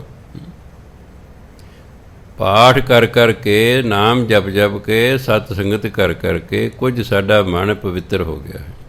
ਜਿੰਨਾ ਕੁ ਮਨ ਪਵਿੱਤਰ ਹੈ, ਓਨੇ ਕੋਈ ਪਵਿੱਤਰ ਖਿਆਲ ਆਉਂਦੇ। ਮੰਨ ਲਓ 25% ਮਨ ਪਵਿੱਤਰ ਹੋ ਗਿਆ, ਤੁਹਾਨੂੰ ਆਇਆ 100 ਖਿਆਲ, 25 ਤਾਂ ਠੀਕ ਹੋਣਗੇ ਕਿਉਂਕਿ ਉਹ ਪਵਿੱਤਰ ਮਨ 'ਚ ਹੋਣਗੇ, ਬਾਕੀ 75% ਗਲਤ ਮਿਲਤ ਹੋਣਗੇ। ਕਿਉਂ? ਉਹ ਨਾਲ ਅਪਵਿੱਤਰ ਮਨ ਹੈ। ਅਪਵਿੱਤਰ ਮਨ ਨੇ ਭੈੜੇ ਖਿਆਲ ਪੈਦਾ ਕਰਨੇ ਨੇ। ਜਿੱਥੇ ਪਵਿੱਤਰ ਮਨ ਹੈ, ਉੱਥੇ ਸੱਚੇ ਸੱਚੇ ਖਿਆਲ ਪੈਦਾ ਹੁੰਦੇ ਨੇ। ਇਸ ਲਈ ਜਿਹੜਾ ਠਾਕੁਰ ਦਾ ਸੇਵਕ ਹੈ, ਉਹ ਵੀ ਇੱਕ ਦਿਨ ਸੱਚਾ ਸੁੱਚਾ ਹੋ ਜਾਂਦਾ ਹੈ। ਉਹਦੀ ਵੀ ਜਿਹੜੀ ਰੀਤ ਹੈ, ਕੰਮ ਕਰਨ ਦਾ ਜਿਹੜਾ ਢੰਗ ਹੈ, ਉਹ ਨਿਰਮਲ ਹੁੰਦਾ, ਪਵਿੱਤਰ ਹੁੰਦਾ। ਠਾਕੁਰ ਕੋ ਸੇਵਕ ਜਾਣੈ ਸੰਗ। ਇਹ ਠਾਕੁਰ ਦੀ ਸੇਵਕ ਦੀ ਖੂਬੀ ਹੈ ਕਿ ਉਹ ਆਪਣੇ ਮਾਲਕ ਨੂੰ ਹਮੇਸ਼ਾ ਆਪਣੇ ਨਾਲ ਸਮਝਦਾ ਹੈ। ਸਤਿਗੁਰ ਸੰਗ ਸਦਾ ਹੈ ਨਾਲੇ ਭਜਨ। ਵੀ ਗੁਰੂ ਮਹਾਰਾਜ ਸਦਾ ਹੀ ਨਾਲ ਨੇ। ਜਿਹੜਾ ਸਿੱਖ ਹੁੰਦਾ ਗੁਰੂ ਦਾ ਅਸਲ 'ਚ, ਉਹਨੂੰ 100% ਵਿਸ਼ਵਾਸ ਹੁੰਦਾ ਹੈ ਕਿ ਮੈਂ ਬਾਣੀ ਪੜ੍ਹਦਾ ਜਾ ਰਿਹਾ, ਮੈਂ ਜਿਸ ਦੀ ਬਾਣੀ ਪੜ੍ਹ ਰਿਹਾ ਉਹੀ ਮੇਰੇ ਨਾਲ ਹੈ। ਮੈਂ ਵਾਹਿਗੁਰੂ ਵਾਹਿਗੁਰੂ ਕਰਦਾ ਜਾ ਰਿਹਾ, ਵਾਹਿਗੁਰੂ ਮੇਰੇ ਨਾਲ ਹੈ। ਕਿਤੇ ਵਿਸ਼ਵਾਸ ਆ ਜੇ, ਉਹ ਕਿੰਨਾ ਜ਼ਿੰਦਗੀ ਆਨੰਦ ਹੋਵੇਗਾ। ਫਿਰ ਤੁਸੀਂ ਇਕੱਲਤਾ ਨਹੀਂ ਮਹਿਸੂਸ ਕਰੋਗੇ। ਇਕੱਲਤਾ ਜਿਹੜੀ ਹੈ, ਇੱਕ ਹੁੰਦਾ ਇਕਾਂਤ, ਇੱਕ ਹੁੰਦੀ ਇਕੱਲਤਾ, ਦੋਨੇ ਬੜਾ ਫਰਕ ਹੈ। ਇਕਾਂਤ ਹੈ ਜਿੱਥੇ ਕੋਈ ਰੌਲਾ ਗੋਲਾ ਨਹੀਂ, ਕਹਿੰਦਾ ਵੀ ਆ ਭਜਨ ਬੰਦਗੀ ਕਰਨ ਵਾਲੇ ਹਮੇਸ਼ਾ ਇਕਾਂਤ 'ਚ ਰਹਿੰਦੇ ਨੇ। ਉਹ ਇਕਾਂਤ 'ਚ ਰਹਿੰਦੇ ਨੇ, ਵਿੱਚ ਰੌਲਾ ਰੂਲਾ ਨਾ ਹੋਵੇ, ਪਰ ਉਹ ਇਕੱਲੇ ਨਹੀਂ ਹੁੰਦੇ। ਹੈ ਇਕਾਂਤ 'ਚ ਬੈਠੇ ਜਿੱਥੇ ਕੋਈ ਬੰਦਾ ਪਰਿੰਦਾ ਨਹੀਂ ਹੈਗਾ, ਕਿ ਉਹ ਕਹਿੰਦੇ ਵੀ ਹੁਣ ਅਸੀਂ ਡਿਸਟਰਬ ਨਹੀਂ ਹੋਵਾਂਗੇ, ਹੁਣ ਆਰਾਮ ਨਾਲ ਟਿਕ ਕੇ ਭਜਨ ਬੰਦਗੀ ਕਰਾਂਗੇ। ਪਰ ਉਹ ਇਕੱਲੇ ਨਹੀਂ ਹੁੰਦੇ। ਸੰਸਾਰੀ ਲੋਕ ਇਕੱਲੇ ਹੁੰਦੇ ਨੇ। ਸੰਸਾਰੀ ਕਿਸੇ ਵੀ ਬੰਦੇ ਨੂੰ ਤੁਸੀਂ 24 ਘੰਟੇ ਲਈ ਘਰ ਦੇ ਵਿੱਚ ਬੰਦ ਕਰ ਦਿਓ ਅਤੇ ਉਹਨੂੰ ਕਹਿਣਾ ਘਰ 'ਚ ਕੋਈ ਨਾ TV ਲਾਉਣੀ ਹੈ, ਨਾ ਮੋਬਾਈਲ, ਨਾ ਕੋਈ ਅਖਬਾਰ ਪੜ੍ਹਨੀ ਹੈ, ਨਾ ਕੋਈ ਕਿਤਾਬ ਪੜ੍ਹਨੀ ਹੈ। ਹਾਂਜੀ, ਉਹਨੂੰ ਕਹਿ ਤੂੰ ਕੁਛ ਨਹੀਂ ਕਰਨਾ, ਕੁਛ ਸੁਣਨਾ ਨਹੀਂ, ਕਿਸੇ ਨਾਲ ਗੱਲਬਾਤ ਨਹੀਂ ਕਰਨੀ। ਉਹਨੂੰ ਤਾਂ ਐਂ ਲੱਗੂ ਪਤਾ ਨਹੀਂ ਮੈਨੂੰ ਕਿੰਨੇ ਦਿਨਾਂ ਦੀ ਜੇਲ੍ਹ ਹੋ ਗਈ ਹੈ। ਇੱਕ ਦਿਨ ਕੱਟਣਾ ਉਹਦੇ ਲਈ ਔਖਾ ਹੋ ਜਾਏਗਾ। ਆ ਕਈਆਂ ਨਾਲ 2 ਮਹੀਨੇ, ਹਾਲਾਂਕਿ ਖਾਣ ਪੀਣ ਨੂੰ ਸੀ, ਉਹਨਾਂ ਨੂੰ 2 ਮਹੀਨੇ ਅੰਦਰ ਘਰ 'ਚ ਰਹਿਣਾ ਹੀ ਕਿਤਨਾ ਔਖਾ ਲੱਗਿਆ। ਜਿੱਦਾਂ ਸਰਕਾਰ ਨੇ ਖੋਲ੍ਹਿਆ, ਜਿਵੇਂ ਹੜ੍ਹ ਆਉਂਦਾ ਨਾ ਬਾਜ਼ਾਰਾਂ 'ਚ, ਲੋਕਾਂ ਦਾ ਹੜ੍ਹ ਆ ਗਿਆ। ਪਰ ਜਿਹੜਾ ਭਜਨ ਬੰਦਗੀ ਵਾਲਾ ਉਹਨੂੰ ਕੋਈ ਫਰਕ ਨਹੀਂ ਪੈਂਦਾ। ਉਹ ਤਾਂ ਕਹਿੰਦੇ ਆ ਸਾਡੇ ਸਤਸੰਗੀ ਨੇ, ਕਿਸੇ ਨੇ 2 ਸਹਿਜ ਪਾਠ ਕਰ ਲਏ, ਕਿਸੇ ਨੇ 3 ਸਹਿਜ ਪਾਠ ਕਰ ਲਏ, ਕਿਸੇ ਨੇ 51 ਸੁਖਮਨੀ ਸਾਹਿਬ ਪਾਠ ਕਰ ਲੱਗੇ ਹੈ। ਉਹਨਾਂ ਨੂੰ ਇਕੱਲਤਾ ਮਹਿਸੂਸ ਹੀ ਨਹੀਂ ਹੋਈ। ਇਕੱਲਤਾ ਉਦੋਂ ਮਹਿਸੂਸ ਹੁੰਦੀ ਹੈ ਜਦ ਤੁਹਾਡੇ ਨਾਲ ਕੋਈ ਨਹੀਂ। ਜਦ ਤੁਸੀਂ ਭਜਨ ਬੰਦਗੀ ਵਾਲੇ, ਤੁਹਾਡੇ ਨਾਲ ਰੱਬ ਹੈ, ਤੁਹਾਡੇ ਨਾਲ ਗੁਰੂ ਹੈ, ਤੁਸੀਂ ਇਕੱਲੇ ਹੈ ਹੀ ਨਹੀਂ ਹੈ। ਅਤੇ ਜਦੋਂ ਇਕੱਲੇ ਨਹੀਂ ਫਿਰ ਜੀਅ ਤਾਂ ਲੱਗੇਗਾ। ਇਕੱਲੇ ਦੇ ਨਹੀਂ ਨਾ ਲੱਗਦਾ ਵੀ ਮੈਂ ਇਕੱਲਾ। ਸੰਸਾਰੀ ਕੋਸ਼ਿਸ਼ ਕਰੇਗਾ, ਉਹ ਇਕੱਲਾ ਜੀਅ ਨਹੀਂ ਲੱਗਦਾ। ਚਲੋ ਕਿਸੇ ਨੂੰ ਟੈਲੀਫੋਨ ਕਰਦੇ, ਗਲਾ ਮਾਰੀ ਜਾਏਗਾ ਵੀ ਜੀਅ ਲੱਗ ਜਾਏ। ਭਜਨ ਬੰਦਗੀ ਵਾਲਾ ਕਹਿੰਦਾ ਆਹ ਤਾਂ ਵਧੀਆ ਹੋ ਗਿਆ, ਹਾਂ ਆਹ ਸ਼ਾਂਤੀ ਹੋ ਗਈ, ਚੁੱਪਚਾਪ ਹੋ ਗਈ ਹੈ, ਆਪਣੀ ਭਜਨ ਬੰਦਗੀ ਕਰੋ। ਉਹ ਇਕੱਲਤਾ ਮਹਿਸੂਸ ਨਹੀਂ ਕਰਦਾ। ਮੈਂ ਜਦ ਮਿਸਿਸ ਦੀ ਡੈਥ ਹੋਈ, ਮੈਂ ਇਕੱਲਾ ਸੀ। ਕਈਆਂ ਮੈਨੂੰ ਕੋਈ ਅਸੀਂ ਤੁਹਾਡੇ ਕੋਲ ਸੌਂ ਜਿਆ ਕਰੀਏ ਜੀ, ਵੀ ਤੁਹਾਡਾ ਜੀਅ ਲੱਗਾ ਰਹੇ। ਮੈਂ ਨਹੀਂ ਭਾਈ, ਮੇਰੇ ਕੋਲ ਸੌਣ ਦੀ ਕੋਈ ਲੋੜ ਨਹੀਂ ਹੈਗੀ। ਮੈਂ ਇਸੇ ਤਰ੍ਹਾਂ ਰਹਿਣ ਦਾ ਆਦੀ ਹਾਂ। ਜੋ ਮੈਂ ਨੌਕਰੀ 20 ਸਾਲ ਦਾ ਮੈਂ ਨੌਕਰੀ 'ਤੇ ਲੱਗਿਆ, ਦੂਰ ਘਰੋਂ ਲੱਗ ਗਿਆ, ਮੈਂ ਇਕੱਲੇ ਹੀ ਸਕੂਲ 'ਚ ਹੁੰਦਾ ਸੀ। ਮੈਂ ਸਕੂਲ 'ਚ ਕਮਰਾ ਮਿਲ ਜਾਣਾ, ਉੱਥੇ ਰਹੀ ਜਾਣਾ। ਇਸ ਲਈ ਪੜ੍ਹਨ ਵਾਲਾ ਉਹ ਵੀ ਇਕੱਲਾ ਨਹੀਂ ਹੁੰਦਾ, ਉਹ ਪੜ੍ਹਦਾ ਹੋ ਰਹਿੰਦਾ। ਭਜਨ ਬੰਦਗੀ ਵਾਲਾ ਇਕੱਲਾ ਨਹੀਂ ਹੁੰਦਾ, ਉਹ ਭਜਨ ਬੰਦਗੀ ਕਰਦਾ ਰਹਿੰਦਾ ਹੈ। ਉਹ ਜਿਹਦਾ ਨਾਮ ਜਪਦਾ ਉਹਦੇ ਨਾਲ ਹੁੰਦਾ, ਉਹਨੂੰ ਮਹਿਸੂਸ ਹੁੰਦਾ, ਉਹਨੂੰ ਵਿਸ਼ਵਾਸ ਹੁੰਦਾ ਕਿ ਮੈਂ ਜਿਹਦੀ ਬਾਣੀ ਪੜ੍ਹ ਰਿਹਾ, ਮੈਂ ਜਿਹਦਾ ਨਾਮ ਜਪ ਰਿਹਾ, ਮੇਰੇ ਨਾਲ ਹੈ, ਮੈਂ ਇਕੱਲਾ ਨਹੀਂ ਹਾਂ। ਇਸ ਲਈ ਗੁਰੂ ਮਹਾਰਾਜ ਕਹਿੰਦੇ ਠਾਕਰ ਕੋ ਸੇਵਕ ਜਾਣੈ ਸੰਗ। ਜਿਹੜਾ ਪ੍ਰਮਾਤਮਾ ਦਾ ਸੇਵਕ ਹੁੰਦਾ, ਆਪਣੇ ਮਾਲਕ ਨੂੰ ਆਪਣੇ ਨਾਲ ਸਮਝਦਾ। ਵੀ ਮੇਰਾ ਮਾਲਕ, ਮੇਰਾ ਪ੍ਰਮਾਤਮਾ ਮੇਰੇ ਨਾਲ ਹੈ। ਹੁੰਦਾ ਦੇ ਨਾਲ ਹੀ ਹੈ। ਇੱਕ ਤਾਂ ਵਿਸ਼ਵਾਸ ਨਹੀਂ ਹੁੰਦਾ, ਇੱਕ ਪਤਾ ਨਹੀਂ ਲੱਗਦਾ। ਇਸ ਕਰਕੇ ਚਲੋ ਨਾ ਪਤਾ ਹੋਵੇ, ਜੇ ਗੁਰੂ ਦੀ ਗੱਲ 'ਤੇ ਵਿਸ਼ਵਾਸ ਹੈ ਤਾਂ ਵੀ ਬੜਾ ਵੱਡਾ ਧਰਵਾਸ ਹੈ। ਵੀ ਗੁਰੂ ਮਹਾਰਾਜ ਕਹਿੰਦੇ ਤੂੰ ਬਾਣੀ ਪੜ੍ਹ ਰਹੇ, ਗੁਰੂ ਮਹਾਰਾਜ ਤੇਰੇ ਨਾਲ ਨੇ, ਤੂੰ ਸਿਮਰਨ ਕਰ ਰਹੇ, ਪਰਮਾਤਮਾ ਤੇਰੇ ਨਾਲ ਹੈ। ਇਹ ਵਿਸ਼ਵਾਸ ਇੱਕ ਦਿਨ ਫਿਰ ਸੱਚ ਪ੍ਰਤੀਤ ਹੋਣ ਲੱਗ ਜਾਂਦਾ। ਪਹਿਲਾਂ ਵਿਸ਼ਵਾਸ ਬਣਾਉਣਾ ਪੈਂਦਾ, ਫਿਰ ਵਿਸ਼ਵਾਸ ਆਪਣੇ ਪ੍ਰੈਕਟੀਕਲ ਰੂਪ 'ਚ ਆ ਜਾਂਦਾ ਹੈ। ਇਸ ਲਈ ਕਹਿੰਦੇ ਪ੍ਰਭ ਕਾ ਸੇਵਕ ਨਾਮ ਕੈ ਰੰਗ। ਪਰਮਾਤਮਾ ਦਾ ਸੇਵਕ ਤਾਂ ਨਾਮ ਦੇ ਰੰਗ 'ਚ ਰੰਗਿਆ ਰਹਿੰਦਾ ਹੈ, ਉਹਨੂੰ ਨਾਮ ਦਾ ਹੀ ਰੰਗ ਚੜ੍ਹ ਜਾਂਦਾ। ਕਿਉਂਕਿ ਕਹਿੰਦੇ ਨੇ ਜਿਹੋ ਜਿਹੀ ਸੰਗਤ ਵੈਸੀ ਰੰਗਤ, ਜੈਸੀ ਸੰਗਤ ਵੈਸੀ ਰੰਗਤ। ਹੁਣ ਉਹ ਸੰਗਤ ਤੇ ਪਰਮਾਤਮਾ ਦੀ ਕਰ ਰਿਹਾ, ਅਤੇ ਫਿਰ ਪਰਮਾਤਮਾ ਰੰਗ 'ਤੇ ਉਸ 'ਤੇ ਚੜ੍ਹਨਾ ਹੀ ਚੜ੍ਹਨਾ। ਇਸ ਲਈ ਪ੍ਰਭ ਕਾ ਸੇਵਕ ਨਾਮ ਕੈ ਰੰਗ। ਜਿਹੋ ਜਿਹੀ ਸੰਗਤ ਵੈਸੀ ਰੰਗਤ, ਜੈਸੀ ਸੰਗਤ ਵੈਸੀ ਰੰਗਤ। ਹੁਣ ਉਹ ਸੰਗਤ ਤੇ ਪਰਮਾਤਮਾ ਦੀ ਕਰ ਰਿਹਾ, ਅਤੇ ਫਿਰ ਪਰਮਾਤਮਾ ਰੰਗ 'ਤੇ ਉਸ 'ਤੇ ਚੜ੍ਹਨਾ ਹੀ ਚੜ੍ਹਨਾ। ਇਸ ਲਈ ਪ੍ਰਭ ਕਾ ਸੇਵਕ ਨਾਮ ਕੈ ਰੰਗ। ਪਰਮਾਤਮਾ ਸੇਵ ਨਾਮ ਦੇ ਰੰਗ 'ਚ, ਨਾਮ ਦੇ ਪਿਆਰ 'ਚ ਰਹਿੰਦਾ, ਰੱਬੀ ਪਿਆਰ 'ਚ ਰਹਿੰਦਾ। ਸੇਵਕ ਕੋ ਪ੍ਰਭ ਪਾਲਣ ਹਾਰਾ। ਜਿਹੜਾ ਫਿਰ ਪਰਮਾਤਮਾ ਦਾ ਸੇਵਕ ਹੁੰਦਾ ਨਾ, ਪਰਮਾਤਮਾ ਨੂੰ ਪਾਲਦਾ ਵੀ ਹੈ, ਉਹਨੂੰ ਪਾਲਦਾ। ਬਾਣੀ 'ਤੇ ਵਿਸ਼ਵਾਸ ਲਿਆਓ। ਤੁਸੀਂ ਪਰਮਾਤਮਾ ਦੀ ਭਜਨ ਬੰਦਗੀ ਕਰਦੇ ਰਹਿੰਦੇ ਹੋ, ਕਰਦੇ ਰਹਿੰਦੇ ਹੋ, ਕਰਦੇ ਰਹਿੰਦੇ ਹੋ, ਪਰਮਾਤਮਾ ਤੁਹਾਡੇ ਨਾਲ ਹੈ ਅਤੇ ਤੁਹਾਨੂੰ ਪਾਲੇਗਾ ਵੀ। ਉਹ ਆਪ ਤਾਂ ਕੋਈ ਥਾਲੀ ਤੁਹਾਡੇ ਅੱਗੇ ਨਹੀਂ ਰੱਖੇਗਾ, ਉਹ ਐ ਨਹੀਂ ਕਰੇਗਾ, ਉਹ ਕਿਸੇ ਰਾਹੀਂ ਤੁਹਾਨੂੰ ਪਾਲੇਗਾ। ਉਹਦਾ ਇੱਕ ਢੰਗ ਤਰੀਕਾ ਹੈ। ਉਹਨੇ ਕੋਈ ਰੋਟੀ ਪਾਣੀ ਉੱਪਰੋਂ ਨਹੀਂ ਸੁੱਟਣਾ, ਨਾ ਉਹਨੇ ਮਾਇਆ ਉੱਪਰੋਂ ਸੁੱਟਣੀ ਹੈ ਕੋਈ, ਅਤੇ ਨਾ ਕੋਈ 3 ਟਾਈਮ ਦੇ ਲੰਗਰ ਉੱਪਰੋਂ ਸੁੱਟਣਾ, ਪਰ ਉਹਨੇ ਪਾਲਣਾ। ਉਹ ਕਿਸੇ ਤਰੀਕੇ ਨਾਲ ਪਾਲੇ। ਜਿਵੇਂ ਸੰਤ ਬਾਬਾ ਮੋਹਨ ਸਿੰਘ ਜੀ ਭਿੰਡਰਾਲ ਕੋਲ ਬੈਠਾ, 1974 ਦੀ ਗੱਲ। ਉਹ ਸਹਿਜ ਸਭਾ ਆਪਣੇ ਵਿਦਿਆਰਥੀ, ਮੈਂ ਵਿਦਿਆਰਥੀਆਂ 'ਚ ਬੈਠਾ, ਆਪਣੇ ਵਿਦਿਆਰਥੀ ਨੂੰ ਕਹਿੰਦੇ, ਭਾਈ ਜਿਹੜਾ 1 ਘੰਟਾ ਪਰਮਾਤਮਾ ਦੀ ਭਜਨ ਬੰਦਗੀ ਕਰੇ, ਪਰਮਾਤਮਾ ਨੂੰ 2 ਘੰਟੇ ਦੀ ਵਿਹਲ ਦਿੰਦਾ। ਉਹਨਾਂ ਦੇ ਵੀ ਬਾਕੀ ਥੋੜ੍ਹੇ ਵਿਚਾਰੇ ਪੜ੍ਹੇ ਹੋਏ ਸਨ। ਮੈਂ ਟੀਚਰ ਲੱਗਿਆ ਹੁਣ ਕਰਕੇ ਸੰਗਦਾ ਨਹੀਂ ਸੀ। ਮੈਂ ਕਿਹਾ ਜਿਹੜਾ 2 ਘੰਟੇ ਭਜਨ ਬੰਦਗੀ ਕਰੇ, ਕਹਿੰਦੇ ਭਾਈ ਪਰਮਾਤਮਾ ਨੂੰ 4 ਘੰਟੇ ਦੀ ਵਿਹਲ ਦਿੰਦਾ। ਮੈਂ ਕਿਹਾ ਜੇ ਕੋਈ 4 ਘੰਟੇ ਭਜਨ ਬੰਦਗੀ ਕਰੇ, ਕਹਿੰਦੇ ਪਰਮਾਤਮਾ ਨੂੰ 8 ਘੰਟੇ ਦੀ ਵਿਹਲ ਦਿੰਦਾ। ਮੈਂ ਜੇ ਕੋਈ 8 ਘੰਟੇ ਭਜਨ ਬੰਦਗੀ ਕਰੇ, ਕਹਿੰਦੇ ਪਰਮਾਤਮਾ ਨੂੰ 16 ਘੰਟੇ ਦੀ ਵਿਹਲ ਦਿੰਦਾ। ਅਤੇ ਮੈਂ ਕਹਿਣ ਨਹੀਂ ਲੱਗਾ ਸੀ ਵੀ ਜੇ 16 ਘੰਟੇ ਕੋਈ ਕਰੇ, ਕਹਿੰਦੇ ਭਾਈ ਅਸੀਂ ਮੰਨ ਗਏ, ਸਮਝ ਗਿਆ ਤੇਰੀ ਗੱਲ। ਜੇ ਕੋਈ 24 ਘੰਟੇ ਪਰਮਾਤਮਾ ਦੀ ਭਜਨ ਬੰਦਗੀ ਕਰੇ ਨਾ, ਫਿਰ ਉਸ ਬੰਦੇ ਨੂੰ ਕੋਈ ਕੰਮ ਨਹੀਂ ਕਰਨਾ ਪੈਂਦਾ। ਪਰਮਾਤਮਾ ਉਹਦੇ ਉੱਤੇ ਸੇਵਕ ਲਾ ਦਿੰਦਾ, ਉਹ ਸੇਵਕ ਫਿਰ ਉਸ ਦਾ ਕੰਮ ਕਰਦੇ ਰਹਿੰਦੇ ਹਨ। ਹੁਣ ਕੋਈ ਵਿਸ਼ਵਾਸ ਲਿਆਵੇਗਾ ਅਤੇ ਤਾਂ ਹੀ ਗੱਲ ਬਣੇਗੀ। ਅਤੇ ਜਿੰਨਾ ਵਿਸ਼ਵਾਸ ਲੈਂਦਾ, ਉਹ ਕਹਿੰਦੇ ਬਾਬਾ ਜੀ ਬਿਲਕੁਲ ਠੀਕ ਹੈ। ਪਹਿਲਾਂ ਅਸੀਂ ਕਹਿੰਦੇ ਸੀ ਵਿਹਲ ਲੱਗੇਗੀ ਅਤੇ ਭਜਨ ਬੰਦਗੀ ਕਰਾਂਗੇ। ਕਹੇ ਤੁਸੀਂ ਵਾਰੀ ਵਾਰੀ ਕਰੇ, ਤੁਸੀਂ ਭਜਨ ਬੰਦਗੀ ਕਰੋ, ਤੁਹਾਨੂੰ ਆਪੇ ਵਿਹਲ ਮਿਲ ਜਾਏਗੀ। 99% ਲੋਕਾਂ ਦੀ ਸੋਚ ਹੈ ਸਾਨੂੰ ਵਿਹਲ ਮਿਲੇਗੀ ਫਿਰ ਅਸੀਂ ਭਜਨ ਬੰਦਗੀ ਕਰਾਂਗੇ। ਨਹੀਂ, ਧਰਮ ਕਹਿੰਦਾ ਤੁਸੀਂ ਭਜਨ ਬੰਦਗੀ ਕਰੋ, ਵਿਹਲ ਆਪੇ ਤੁਹਾਨੂੰ ਮਿਲ ਜਾਏਗੀ। ਜਿਹਦੀ ਮਰਜ਼ੀ ਤਜਰਬਾ ਕਰਕੇ ਵੇਖ ਲਓ। ਤਜਰਬਾ ਤਾਂ ਕੀਤਾ ਜਾ ਸਕਦਾ। ਜਦ ਤਜਰਬਾ ਹੋ ਜਾਏਗਾ ਫਿਰ ਤੁਹਾਨੂੰ ਵਿਸ਼ਵਾਸ ਹੋ ਜਾਏਗਾ।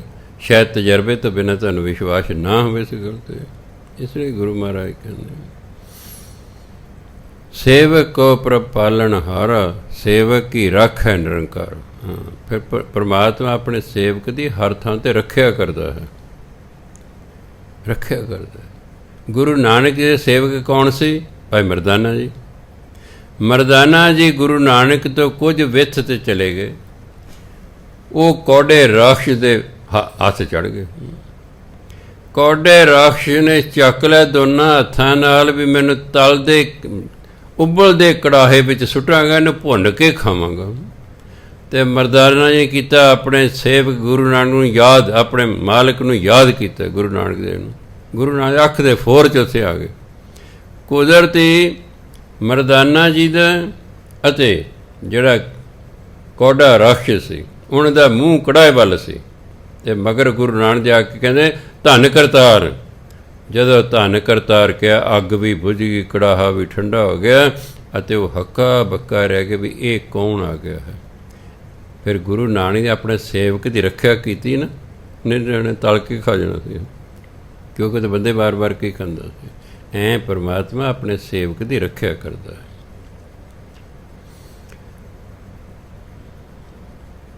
ਸੇਵਕ ਕੀ ਰੱਖ ਹੈ ਨਿਰੰਕਾਰਾ। ਪਰਮਾਤਮਾ ਆਪਣੇ ਸੇਵਕ ਦੀ ਰੱਖਿਆ ਕਰਦਾ। ਸੋ ਸੇਵਕ ਜਿਸ ਦਇਆ ਪ੍ਰਭ ਧਾਰੈ।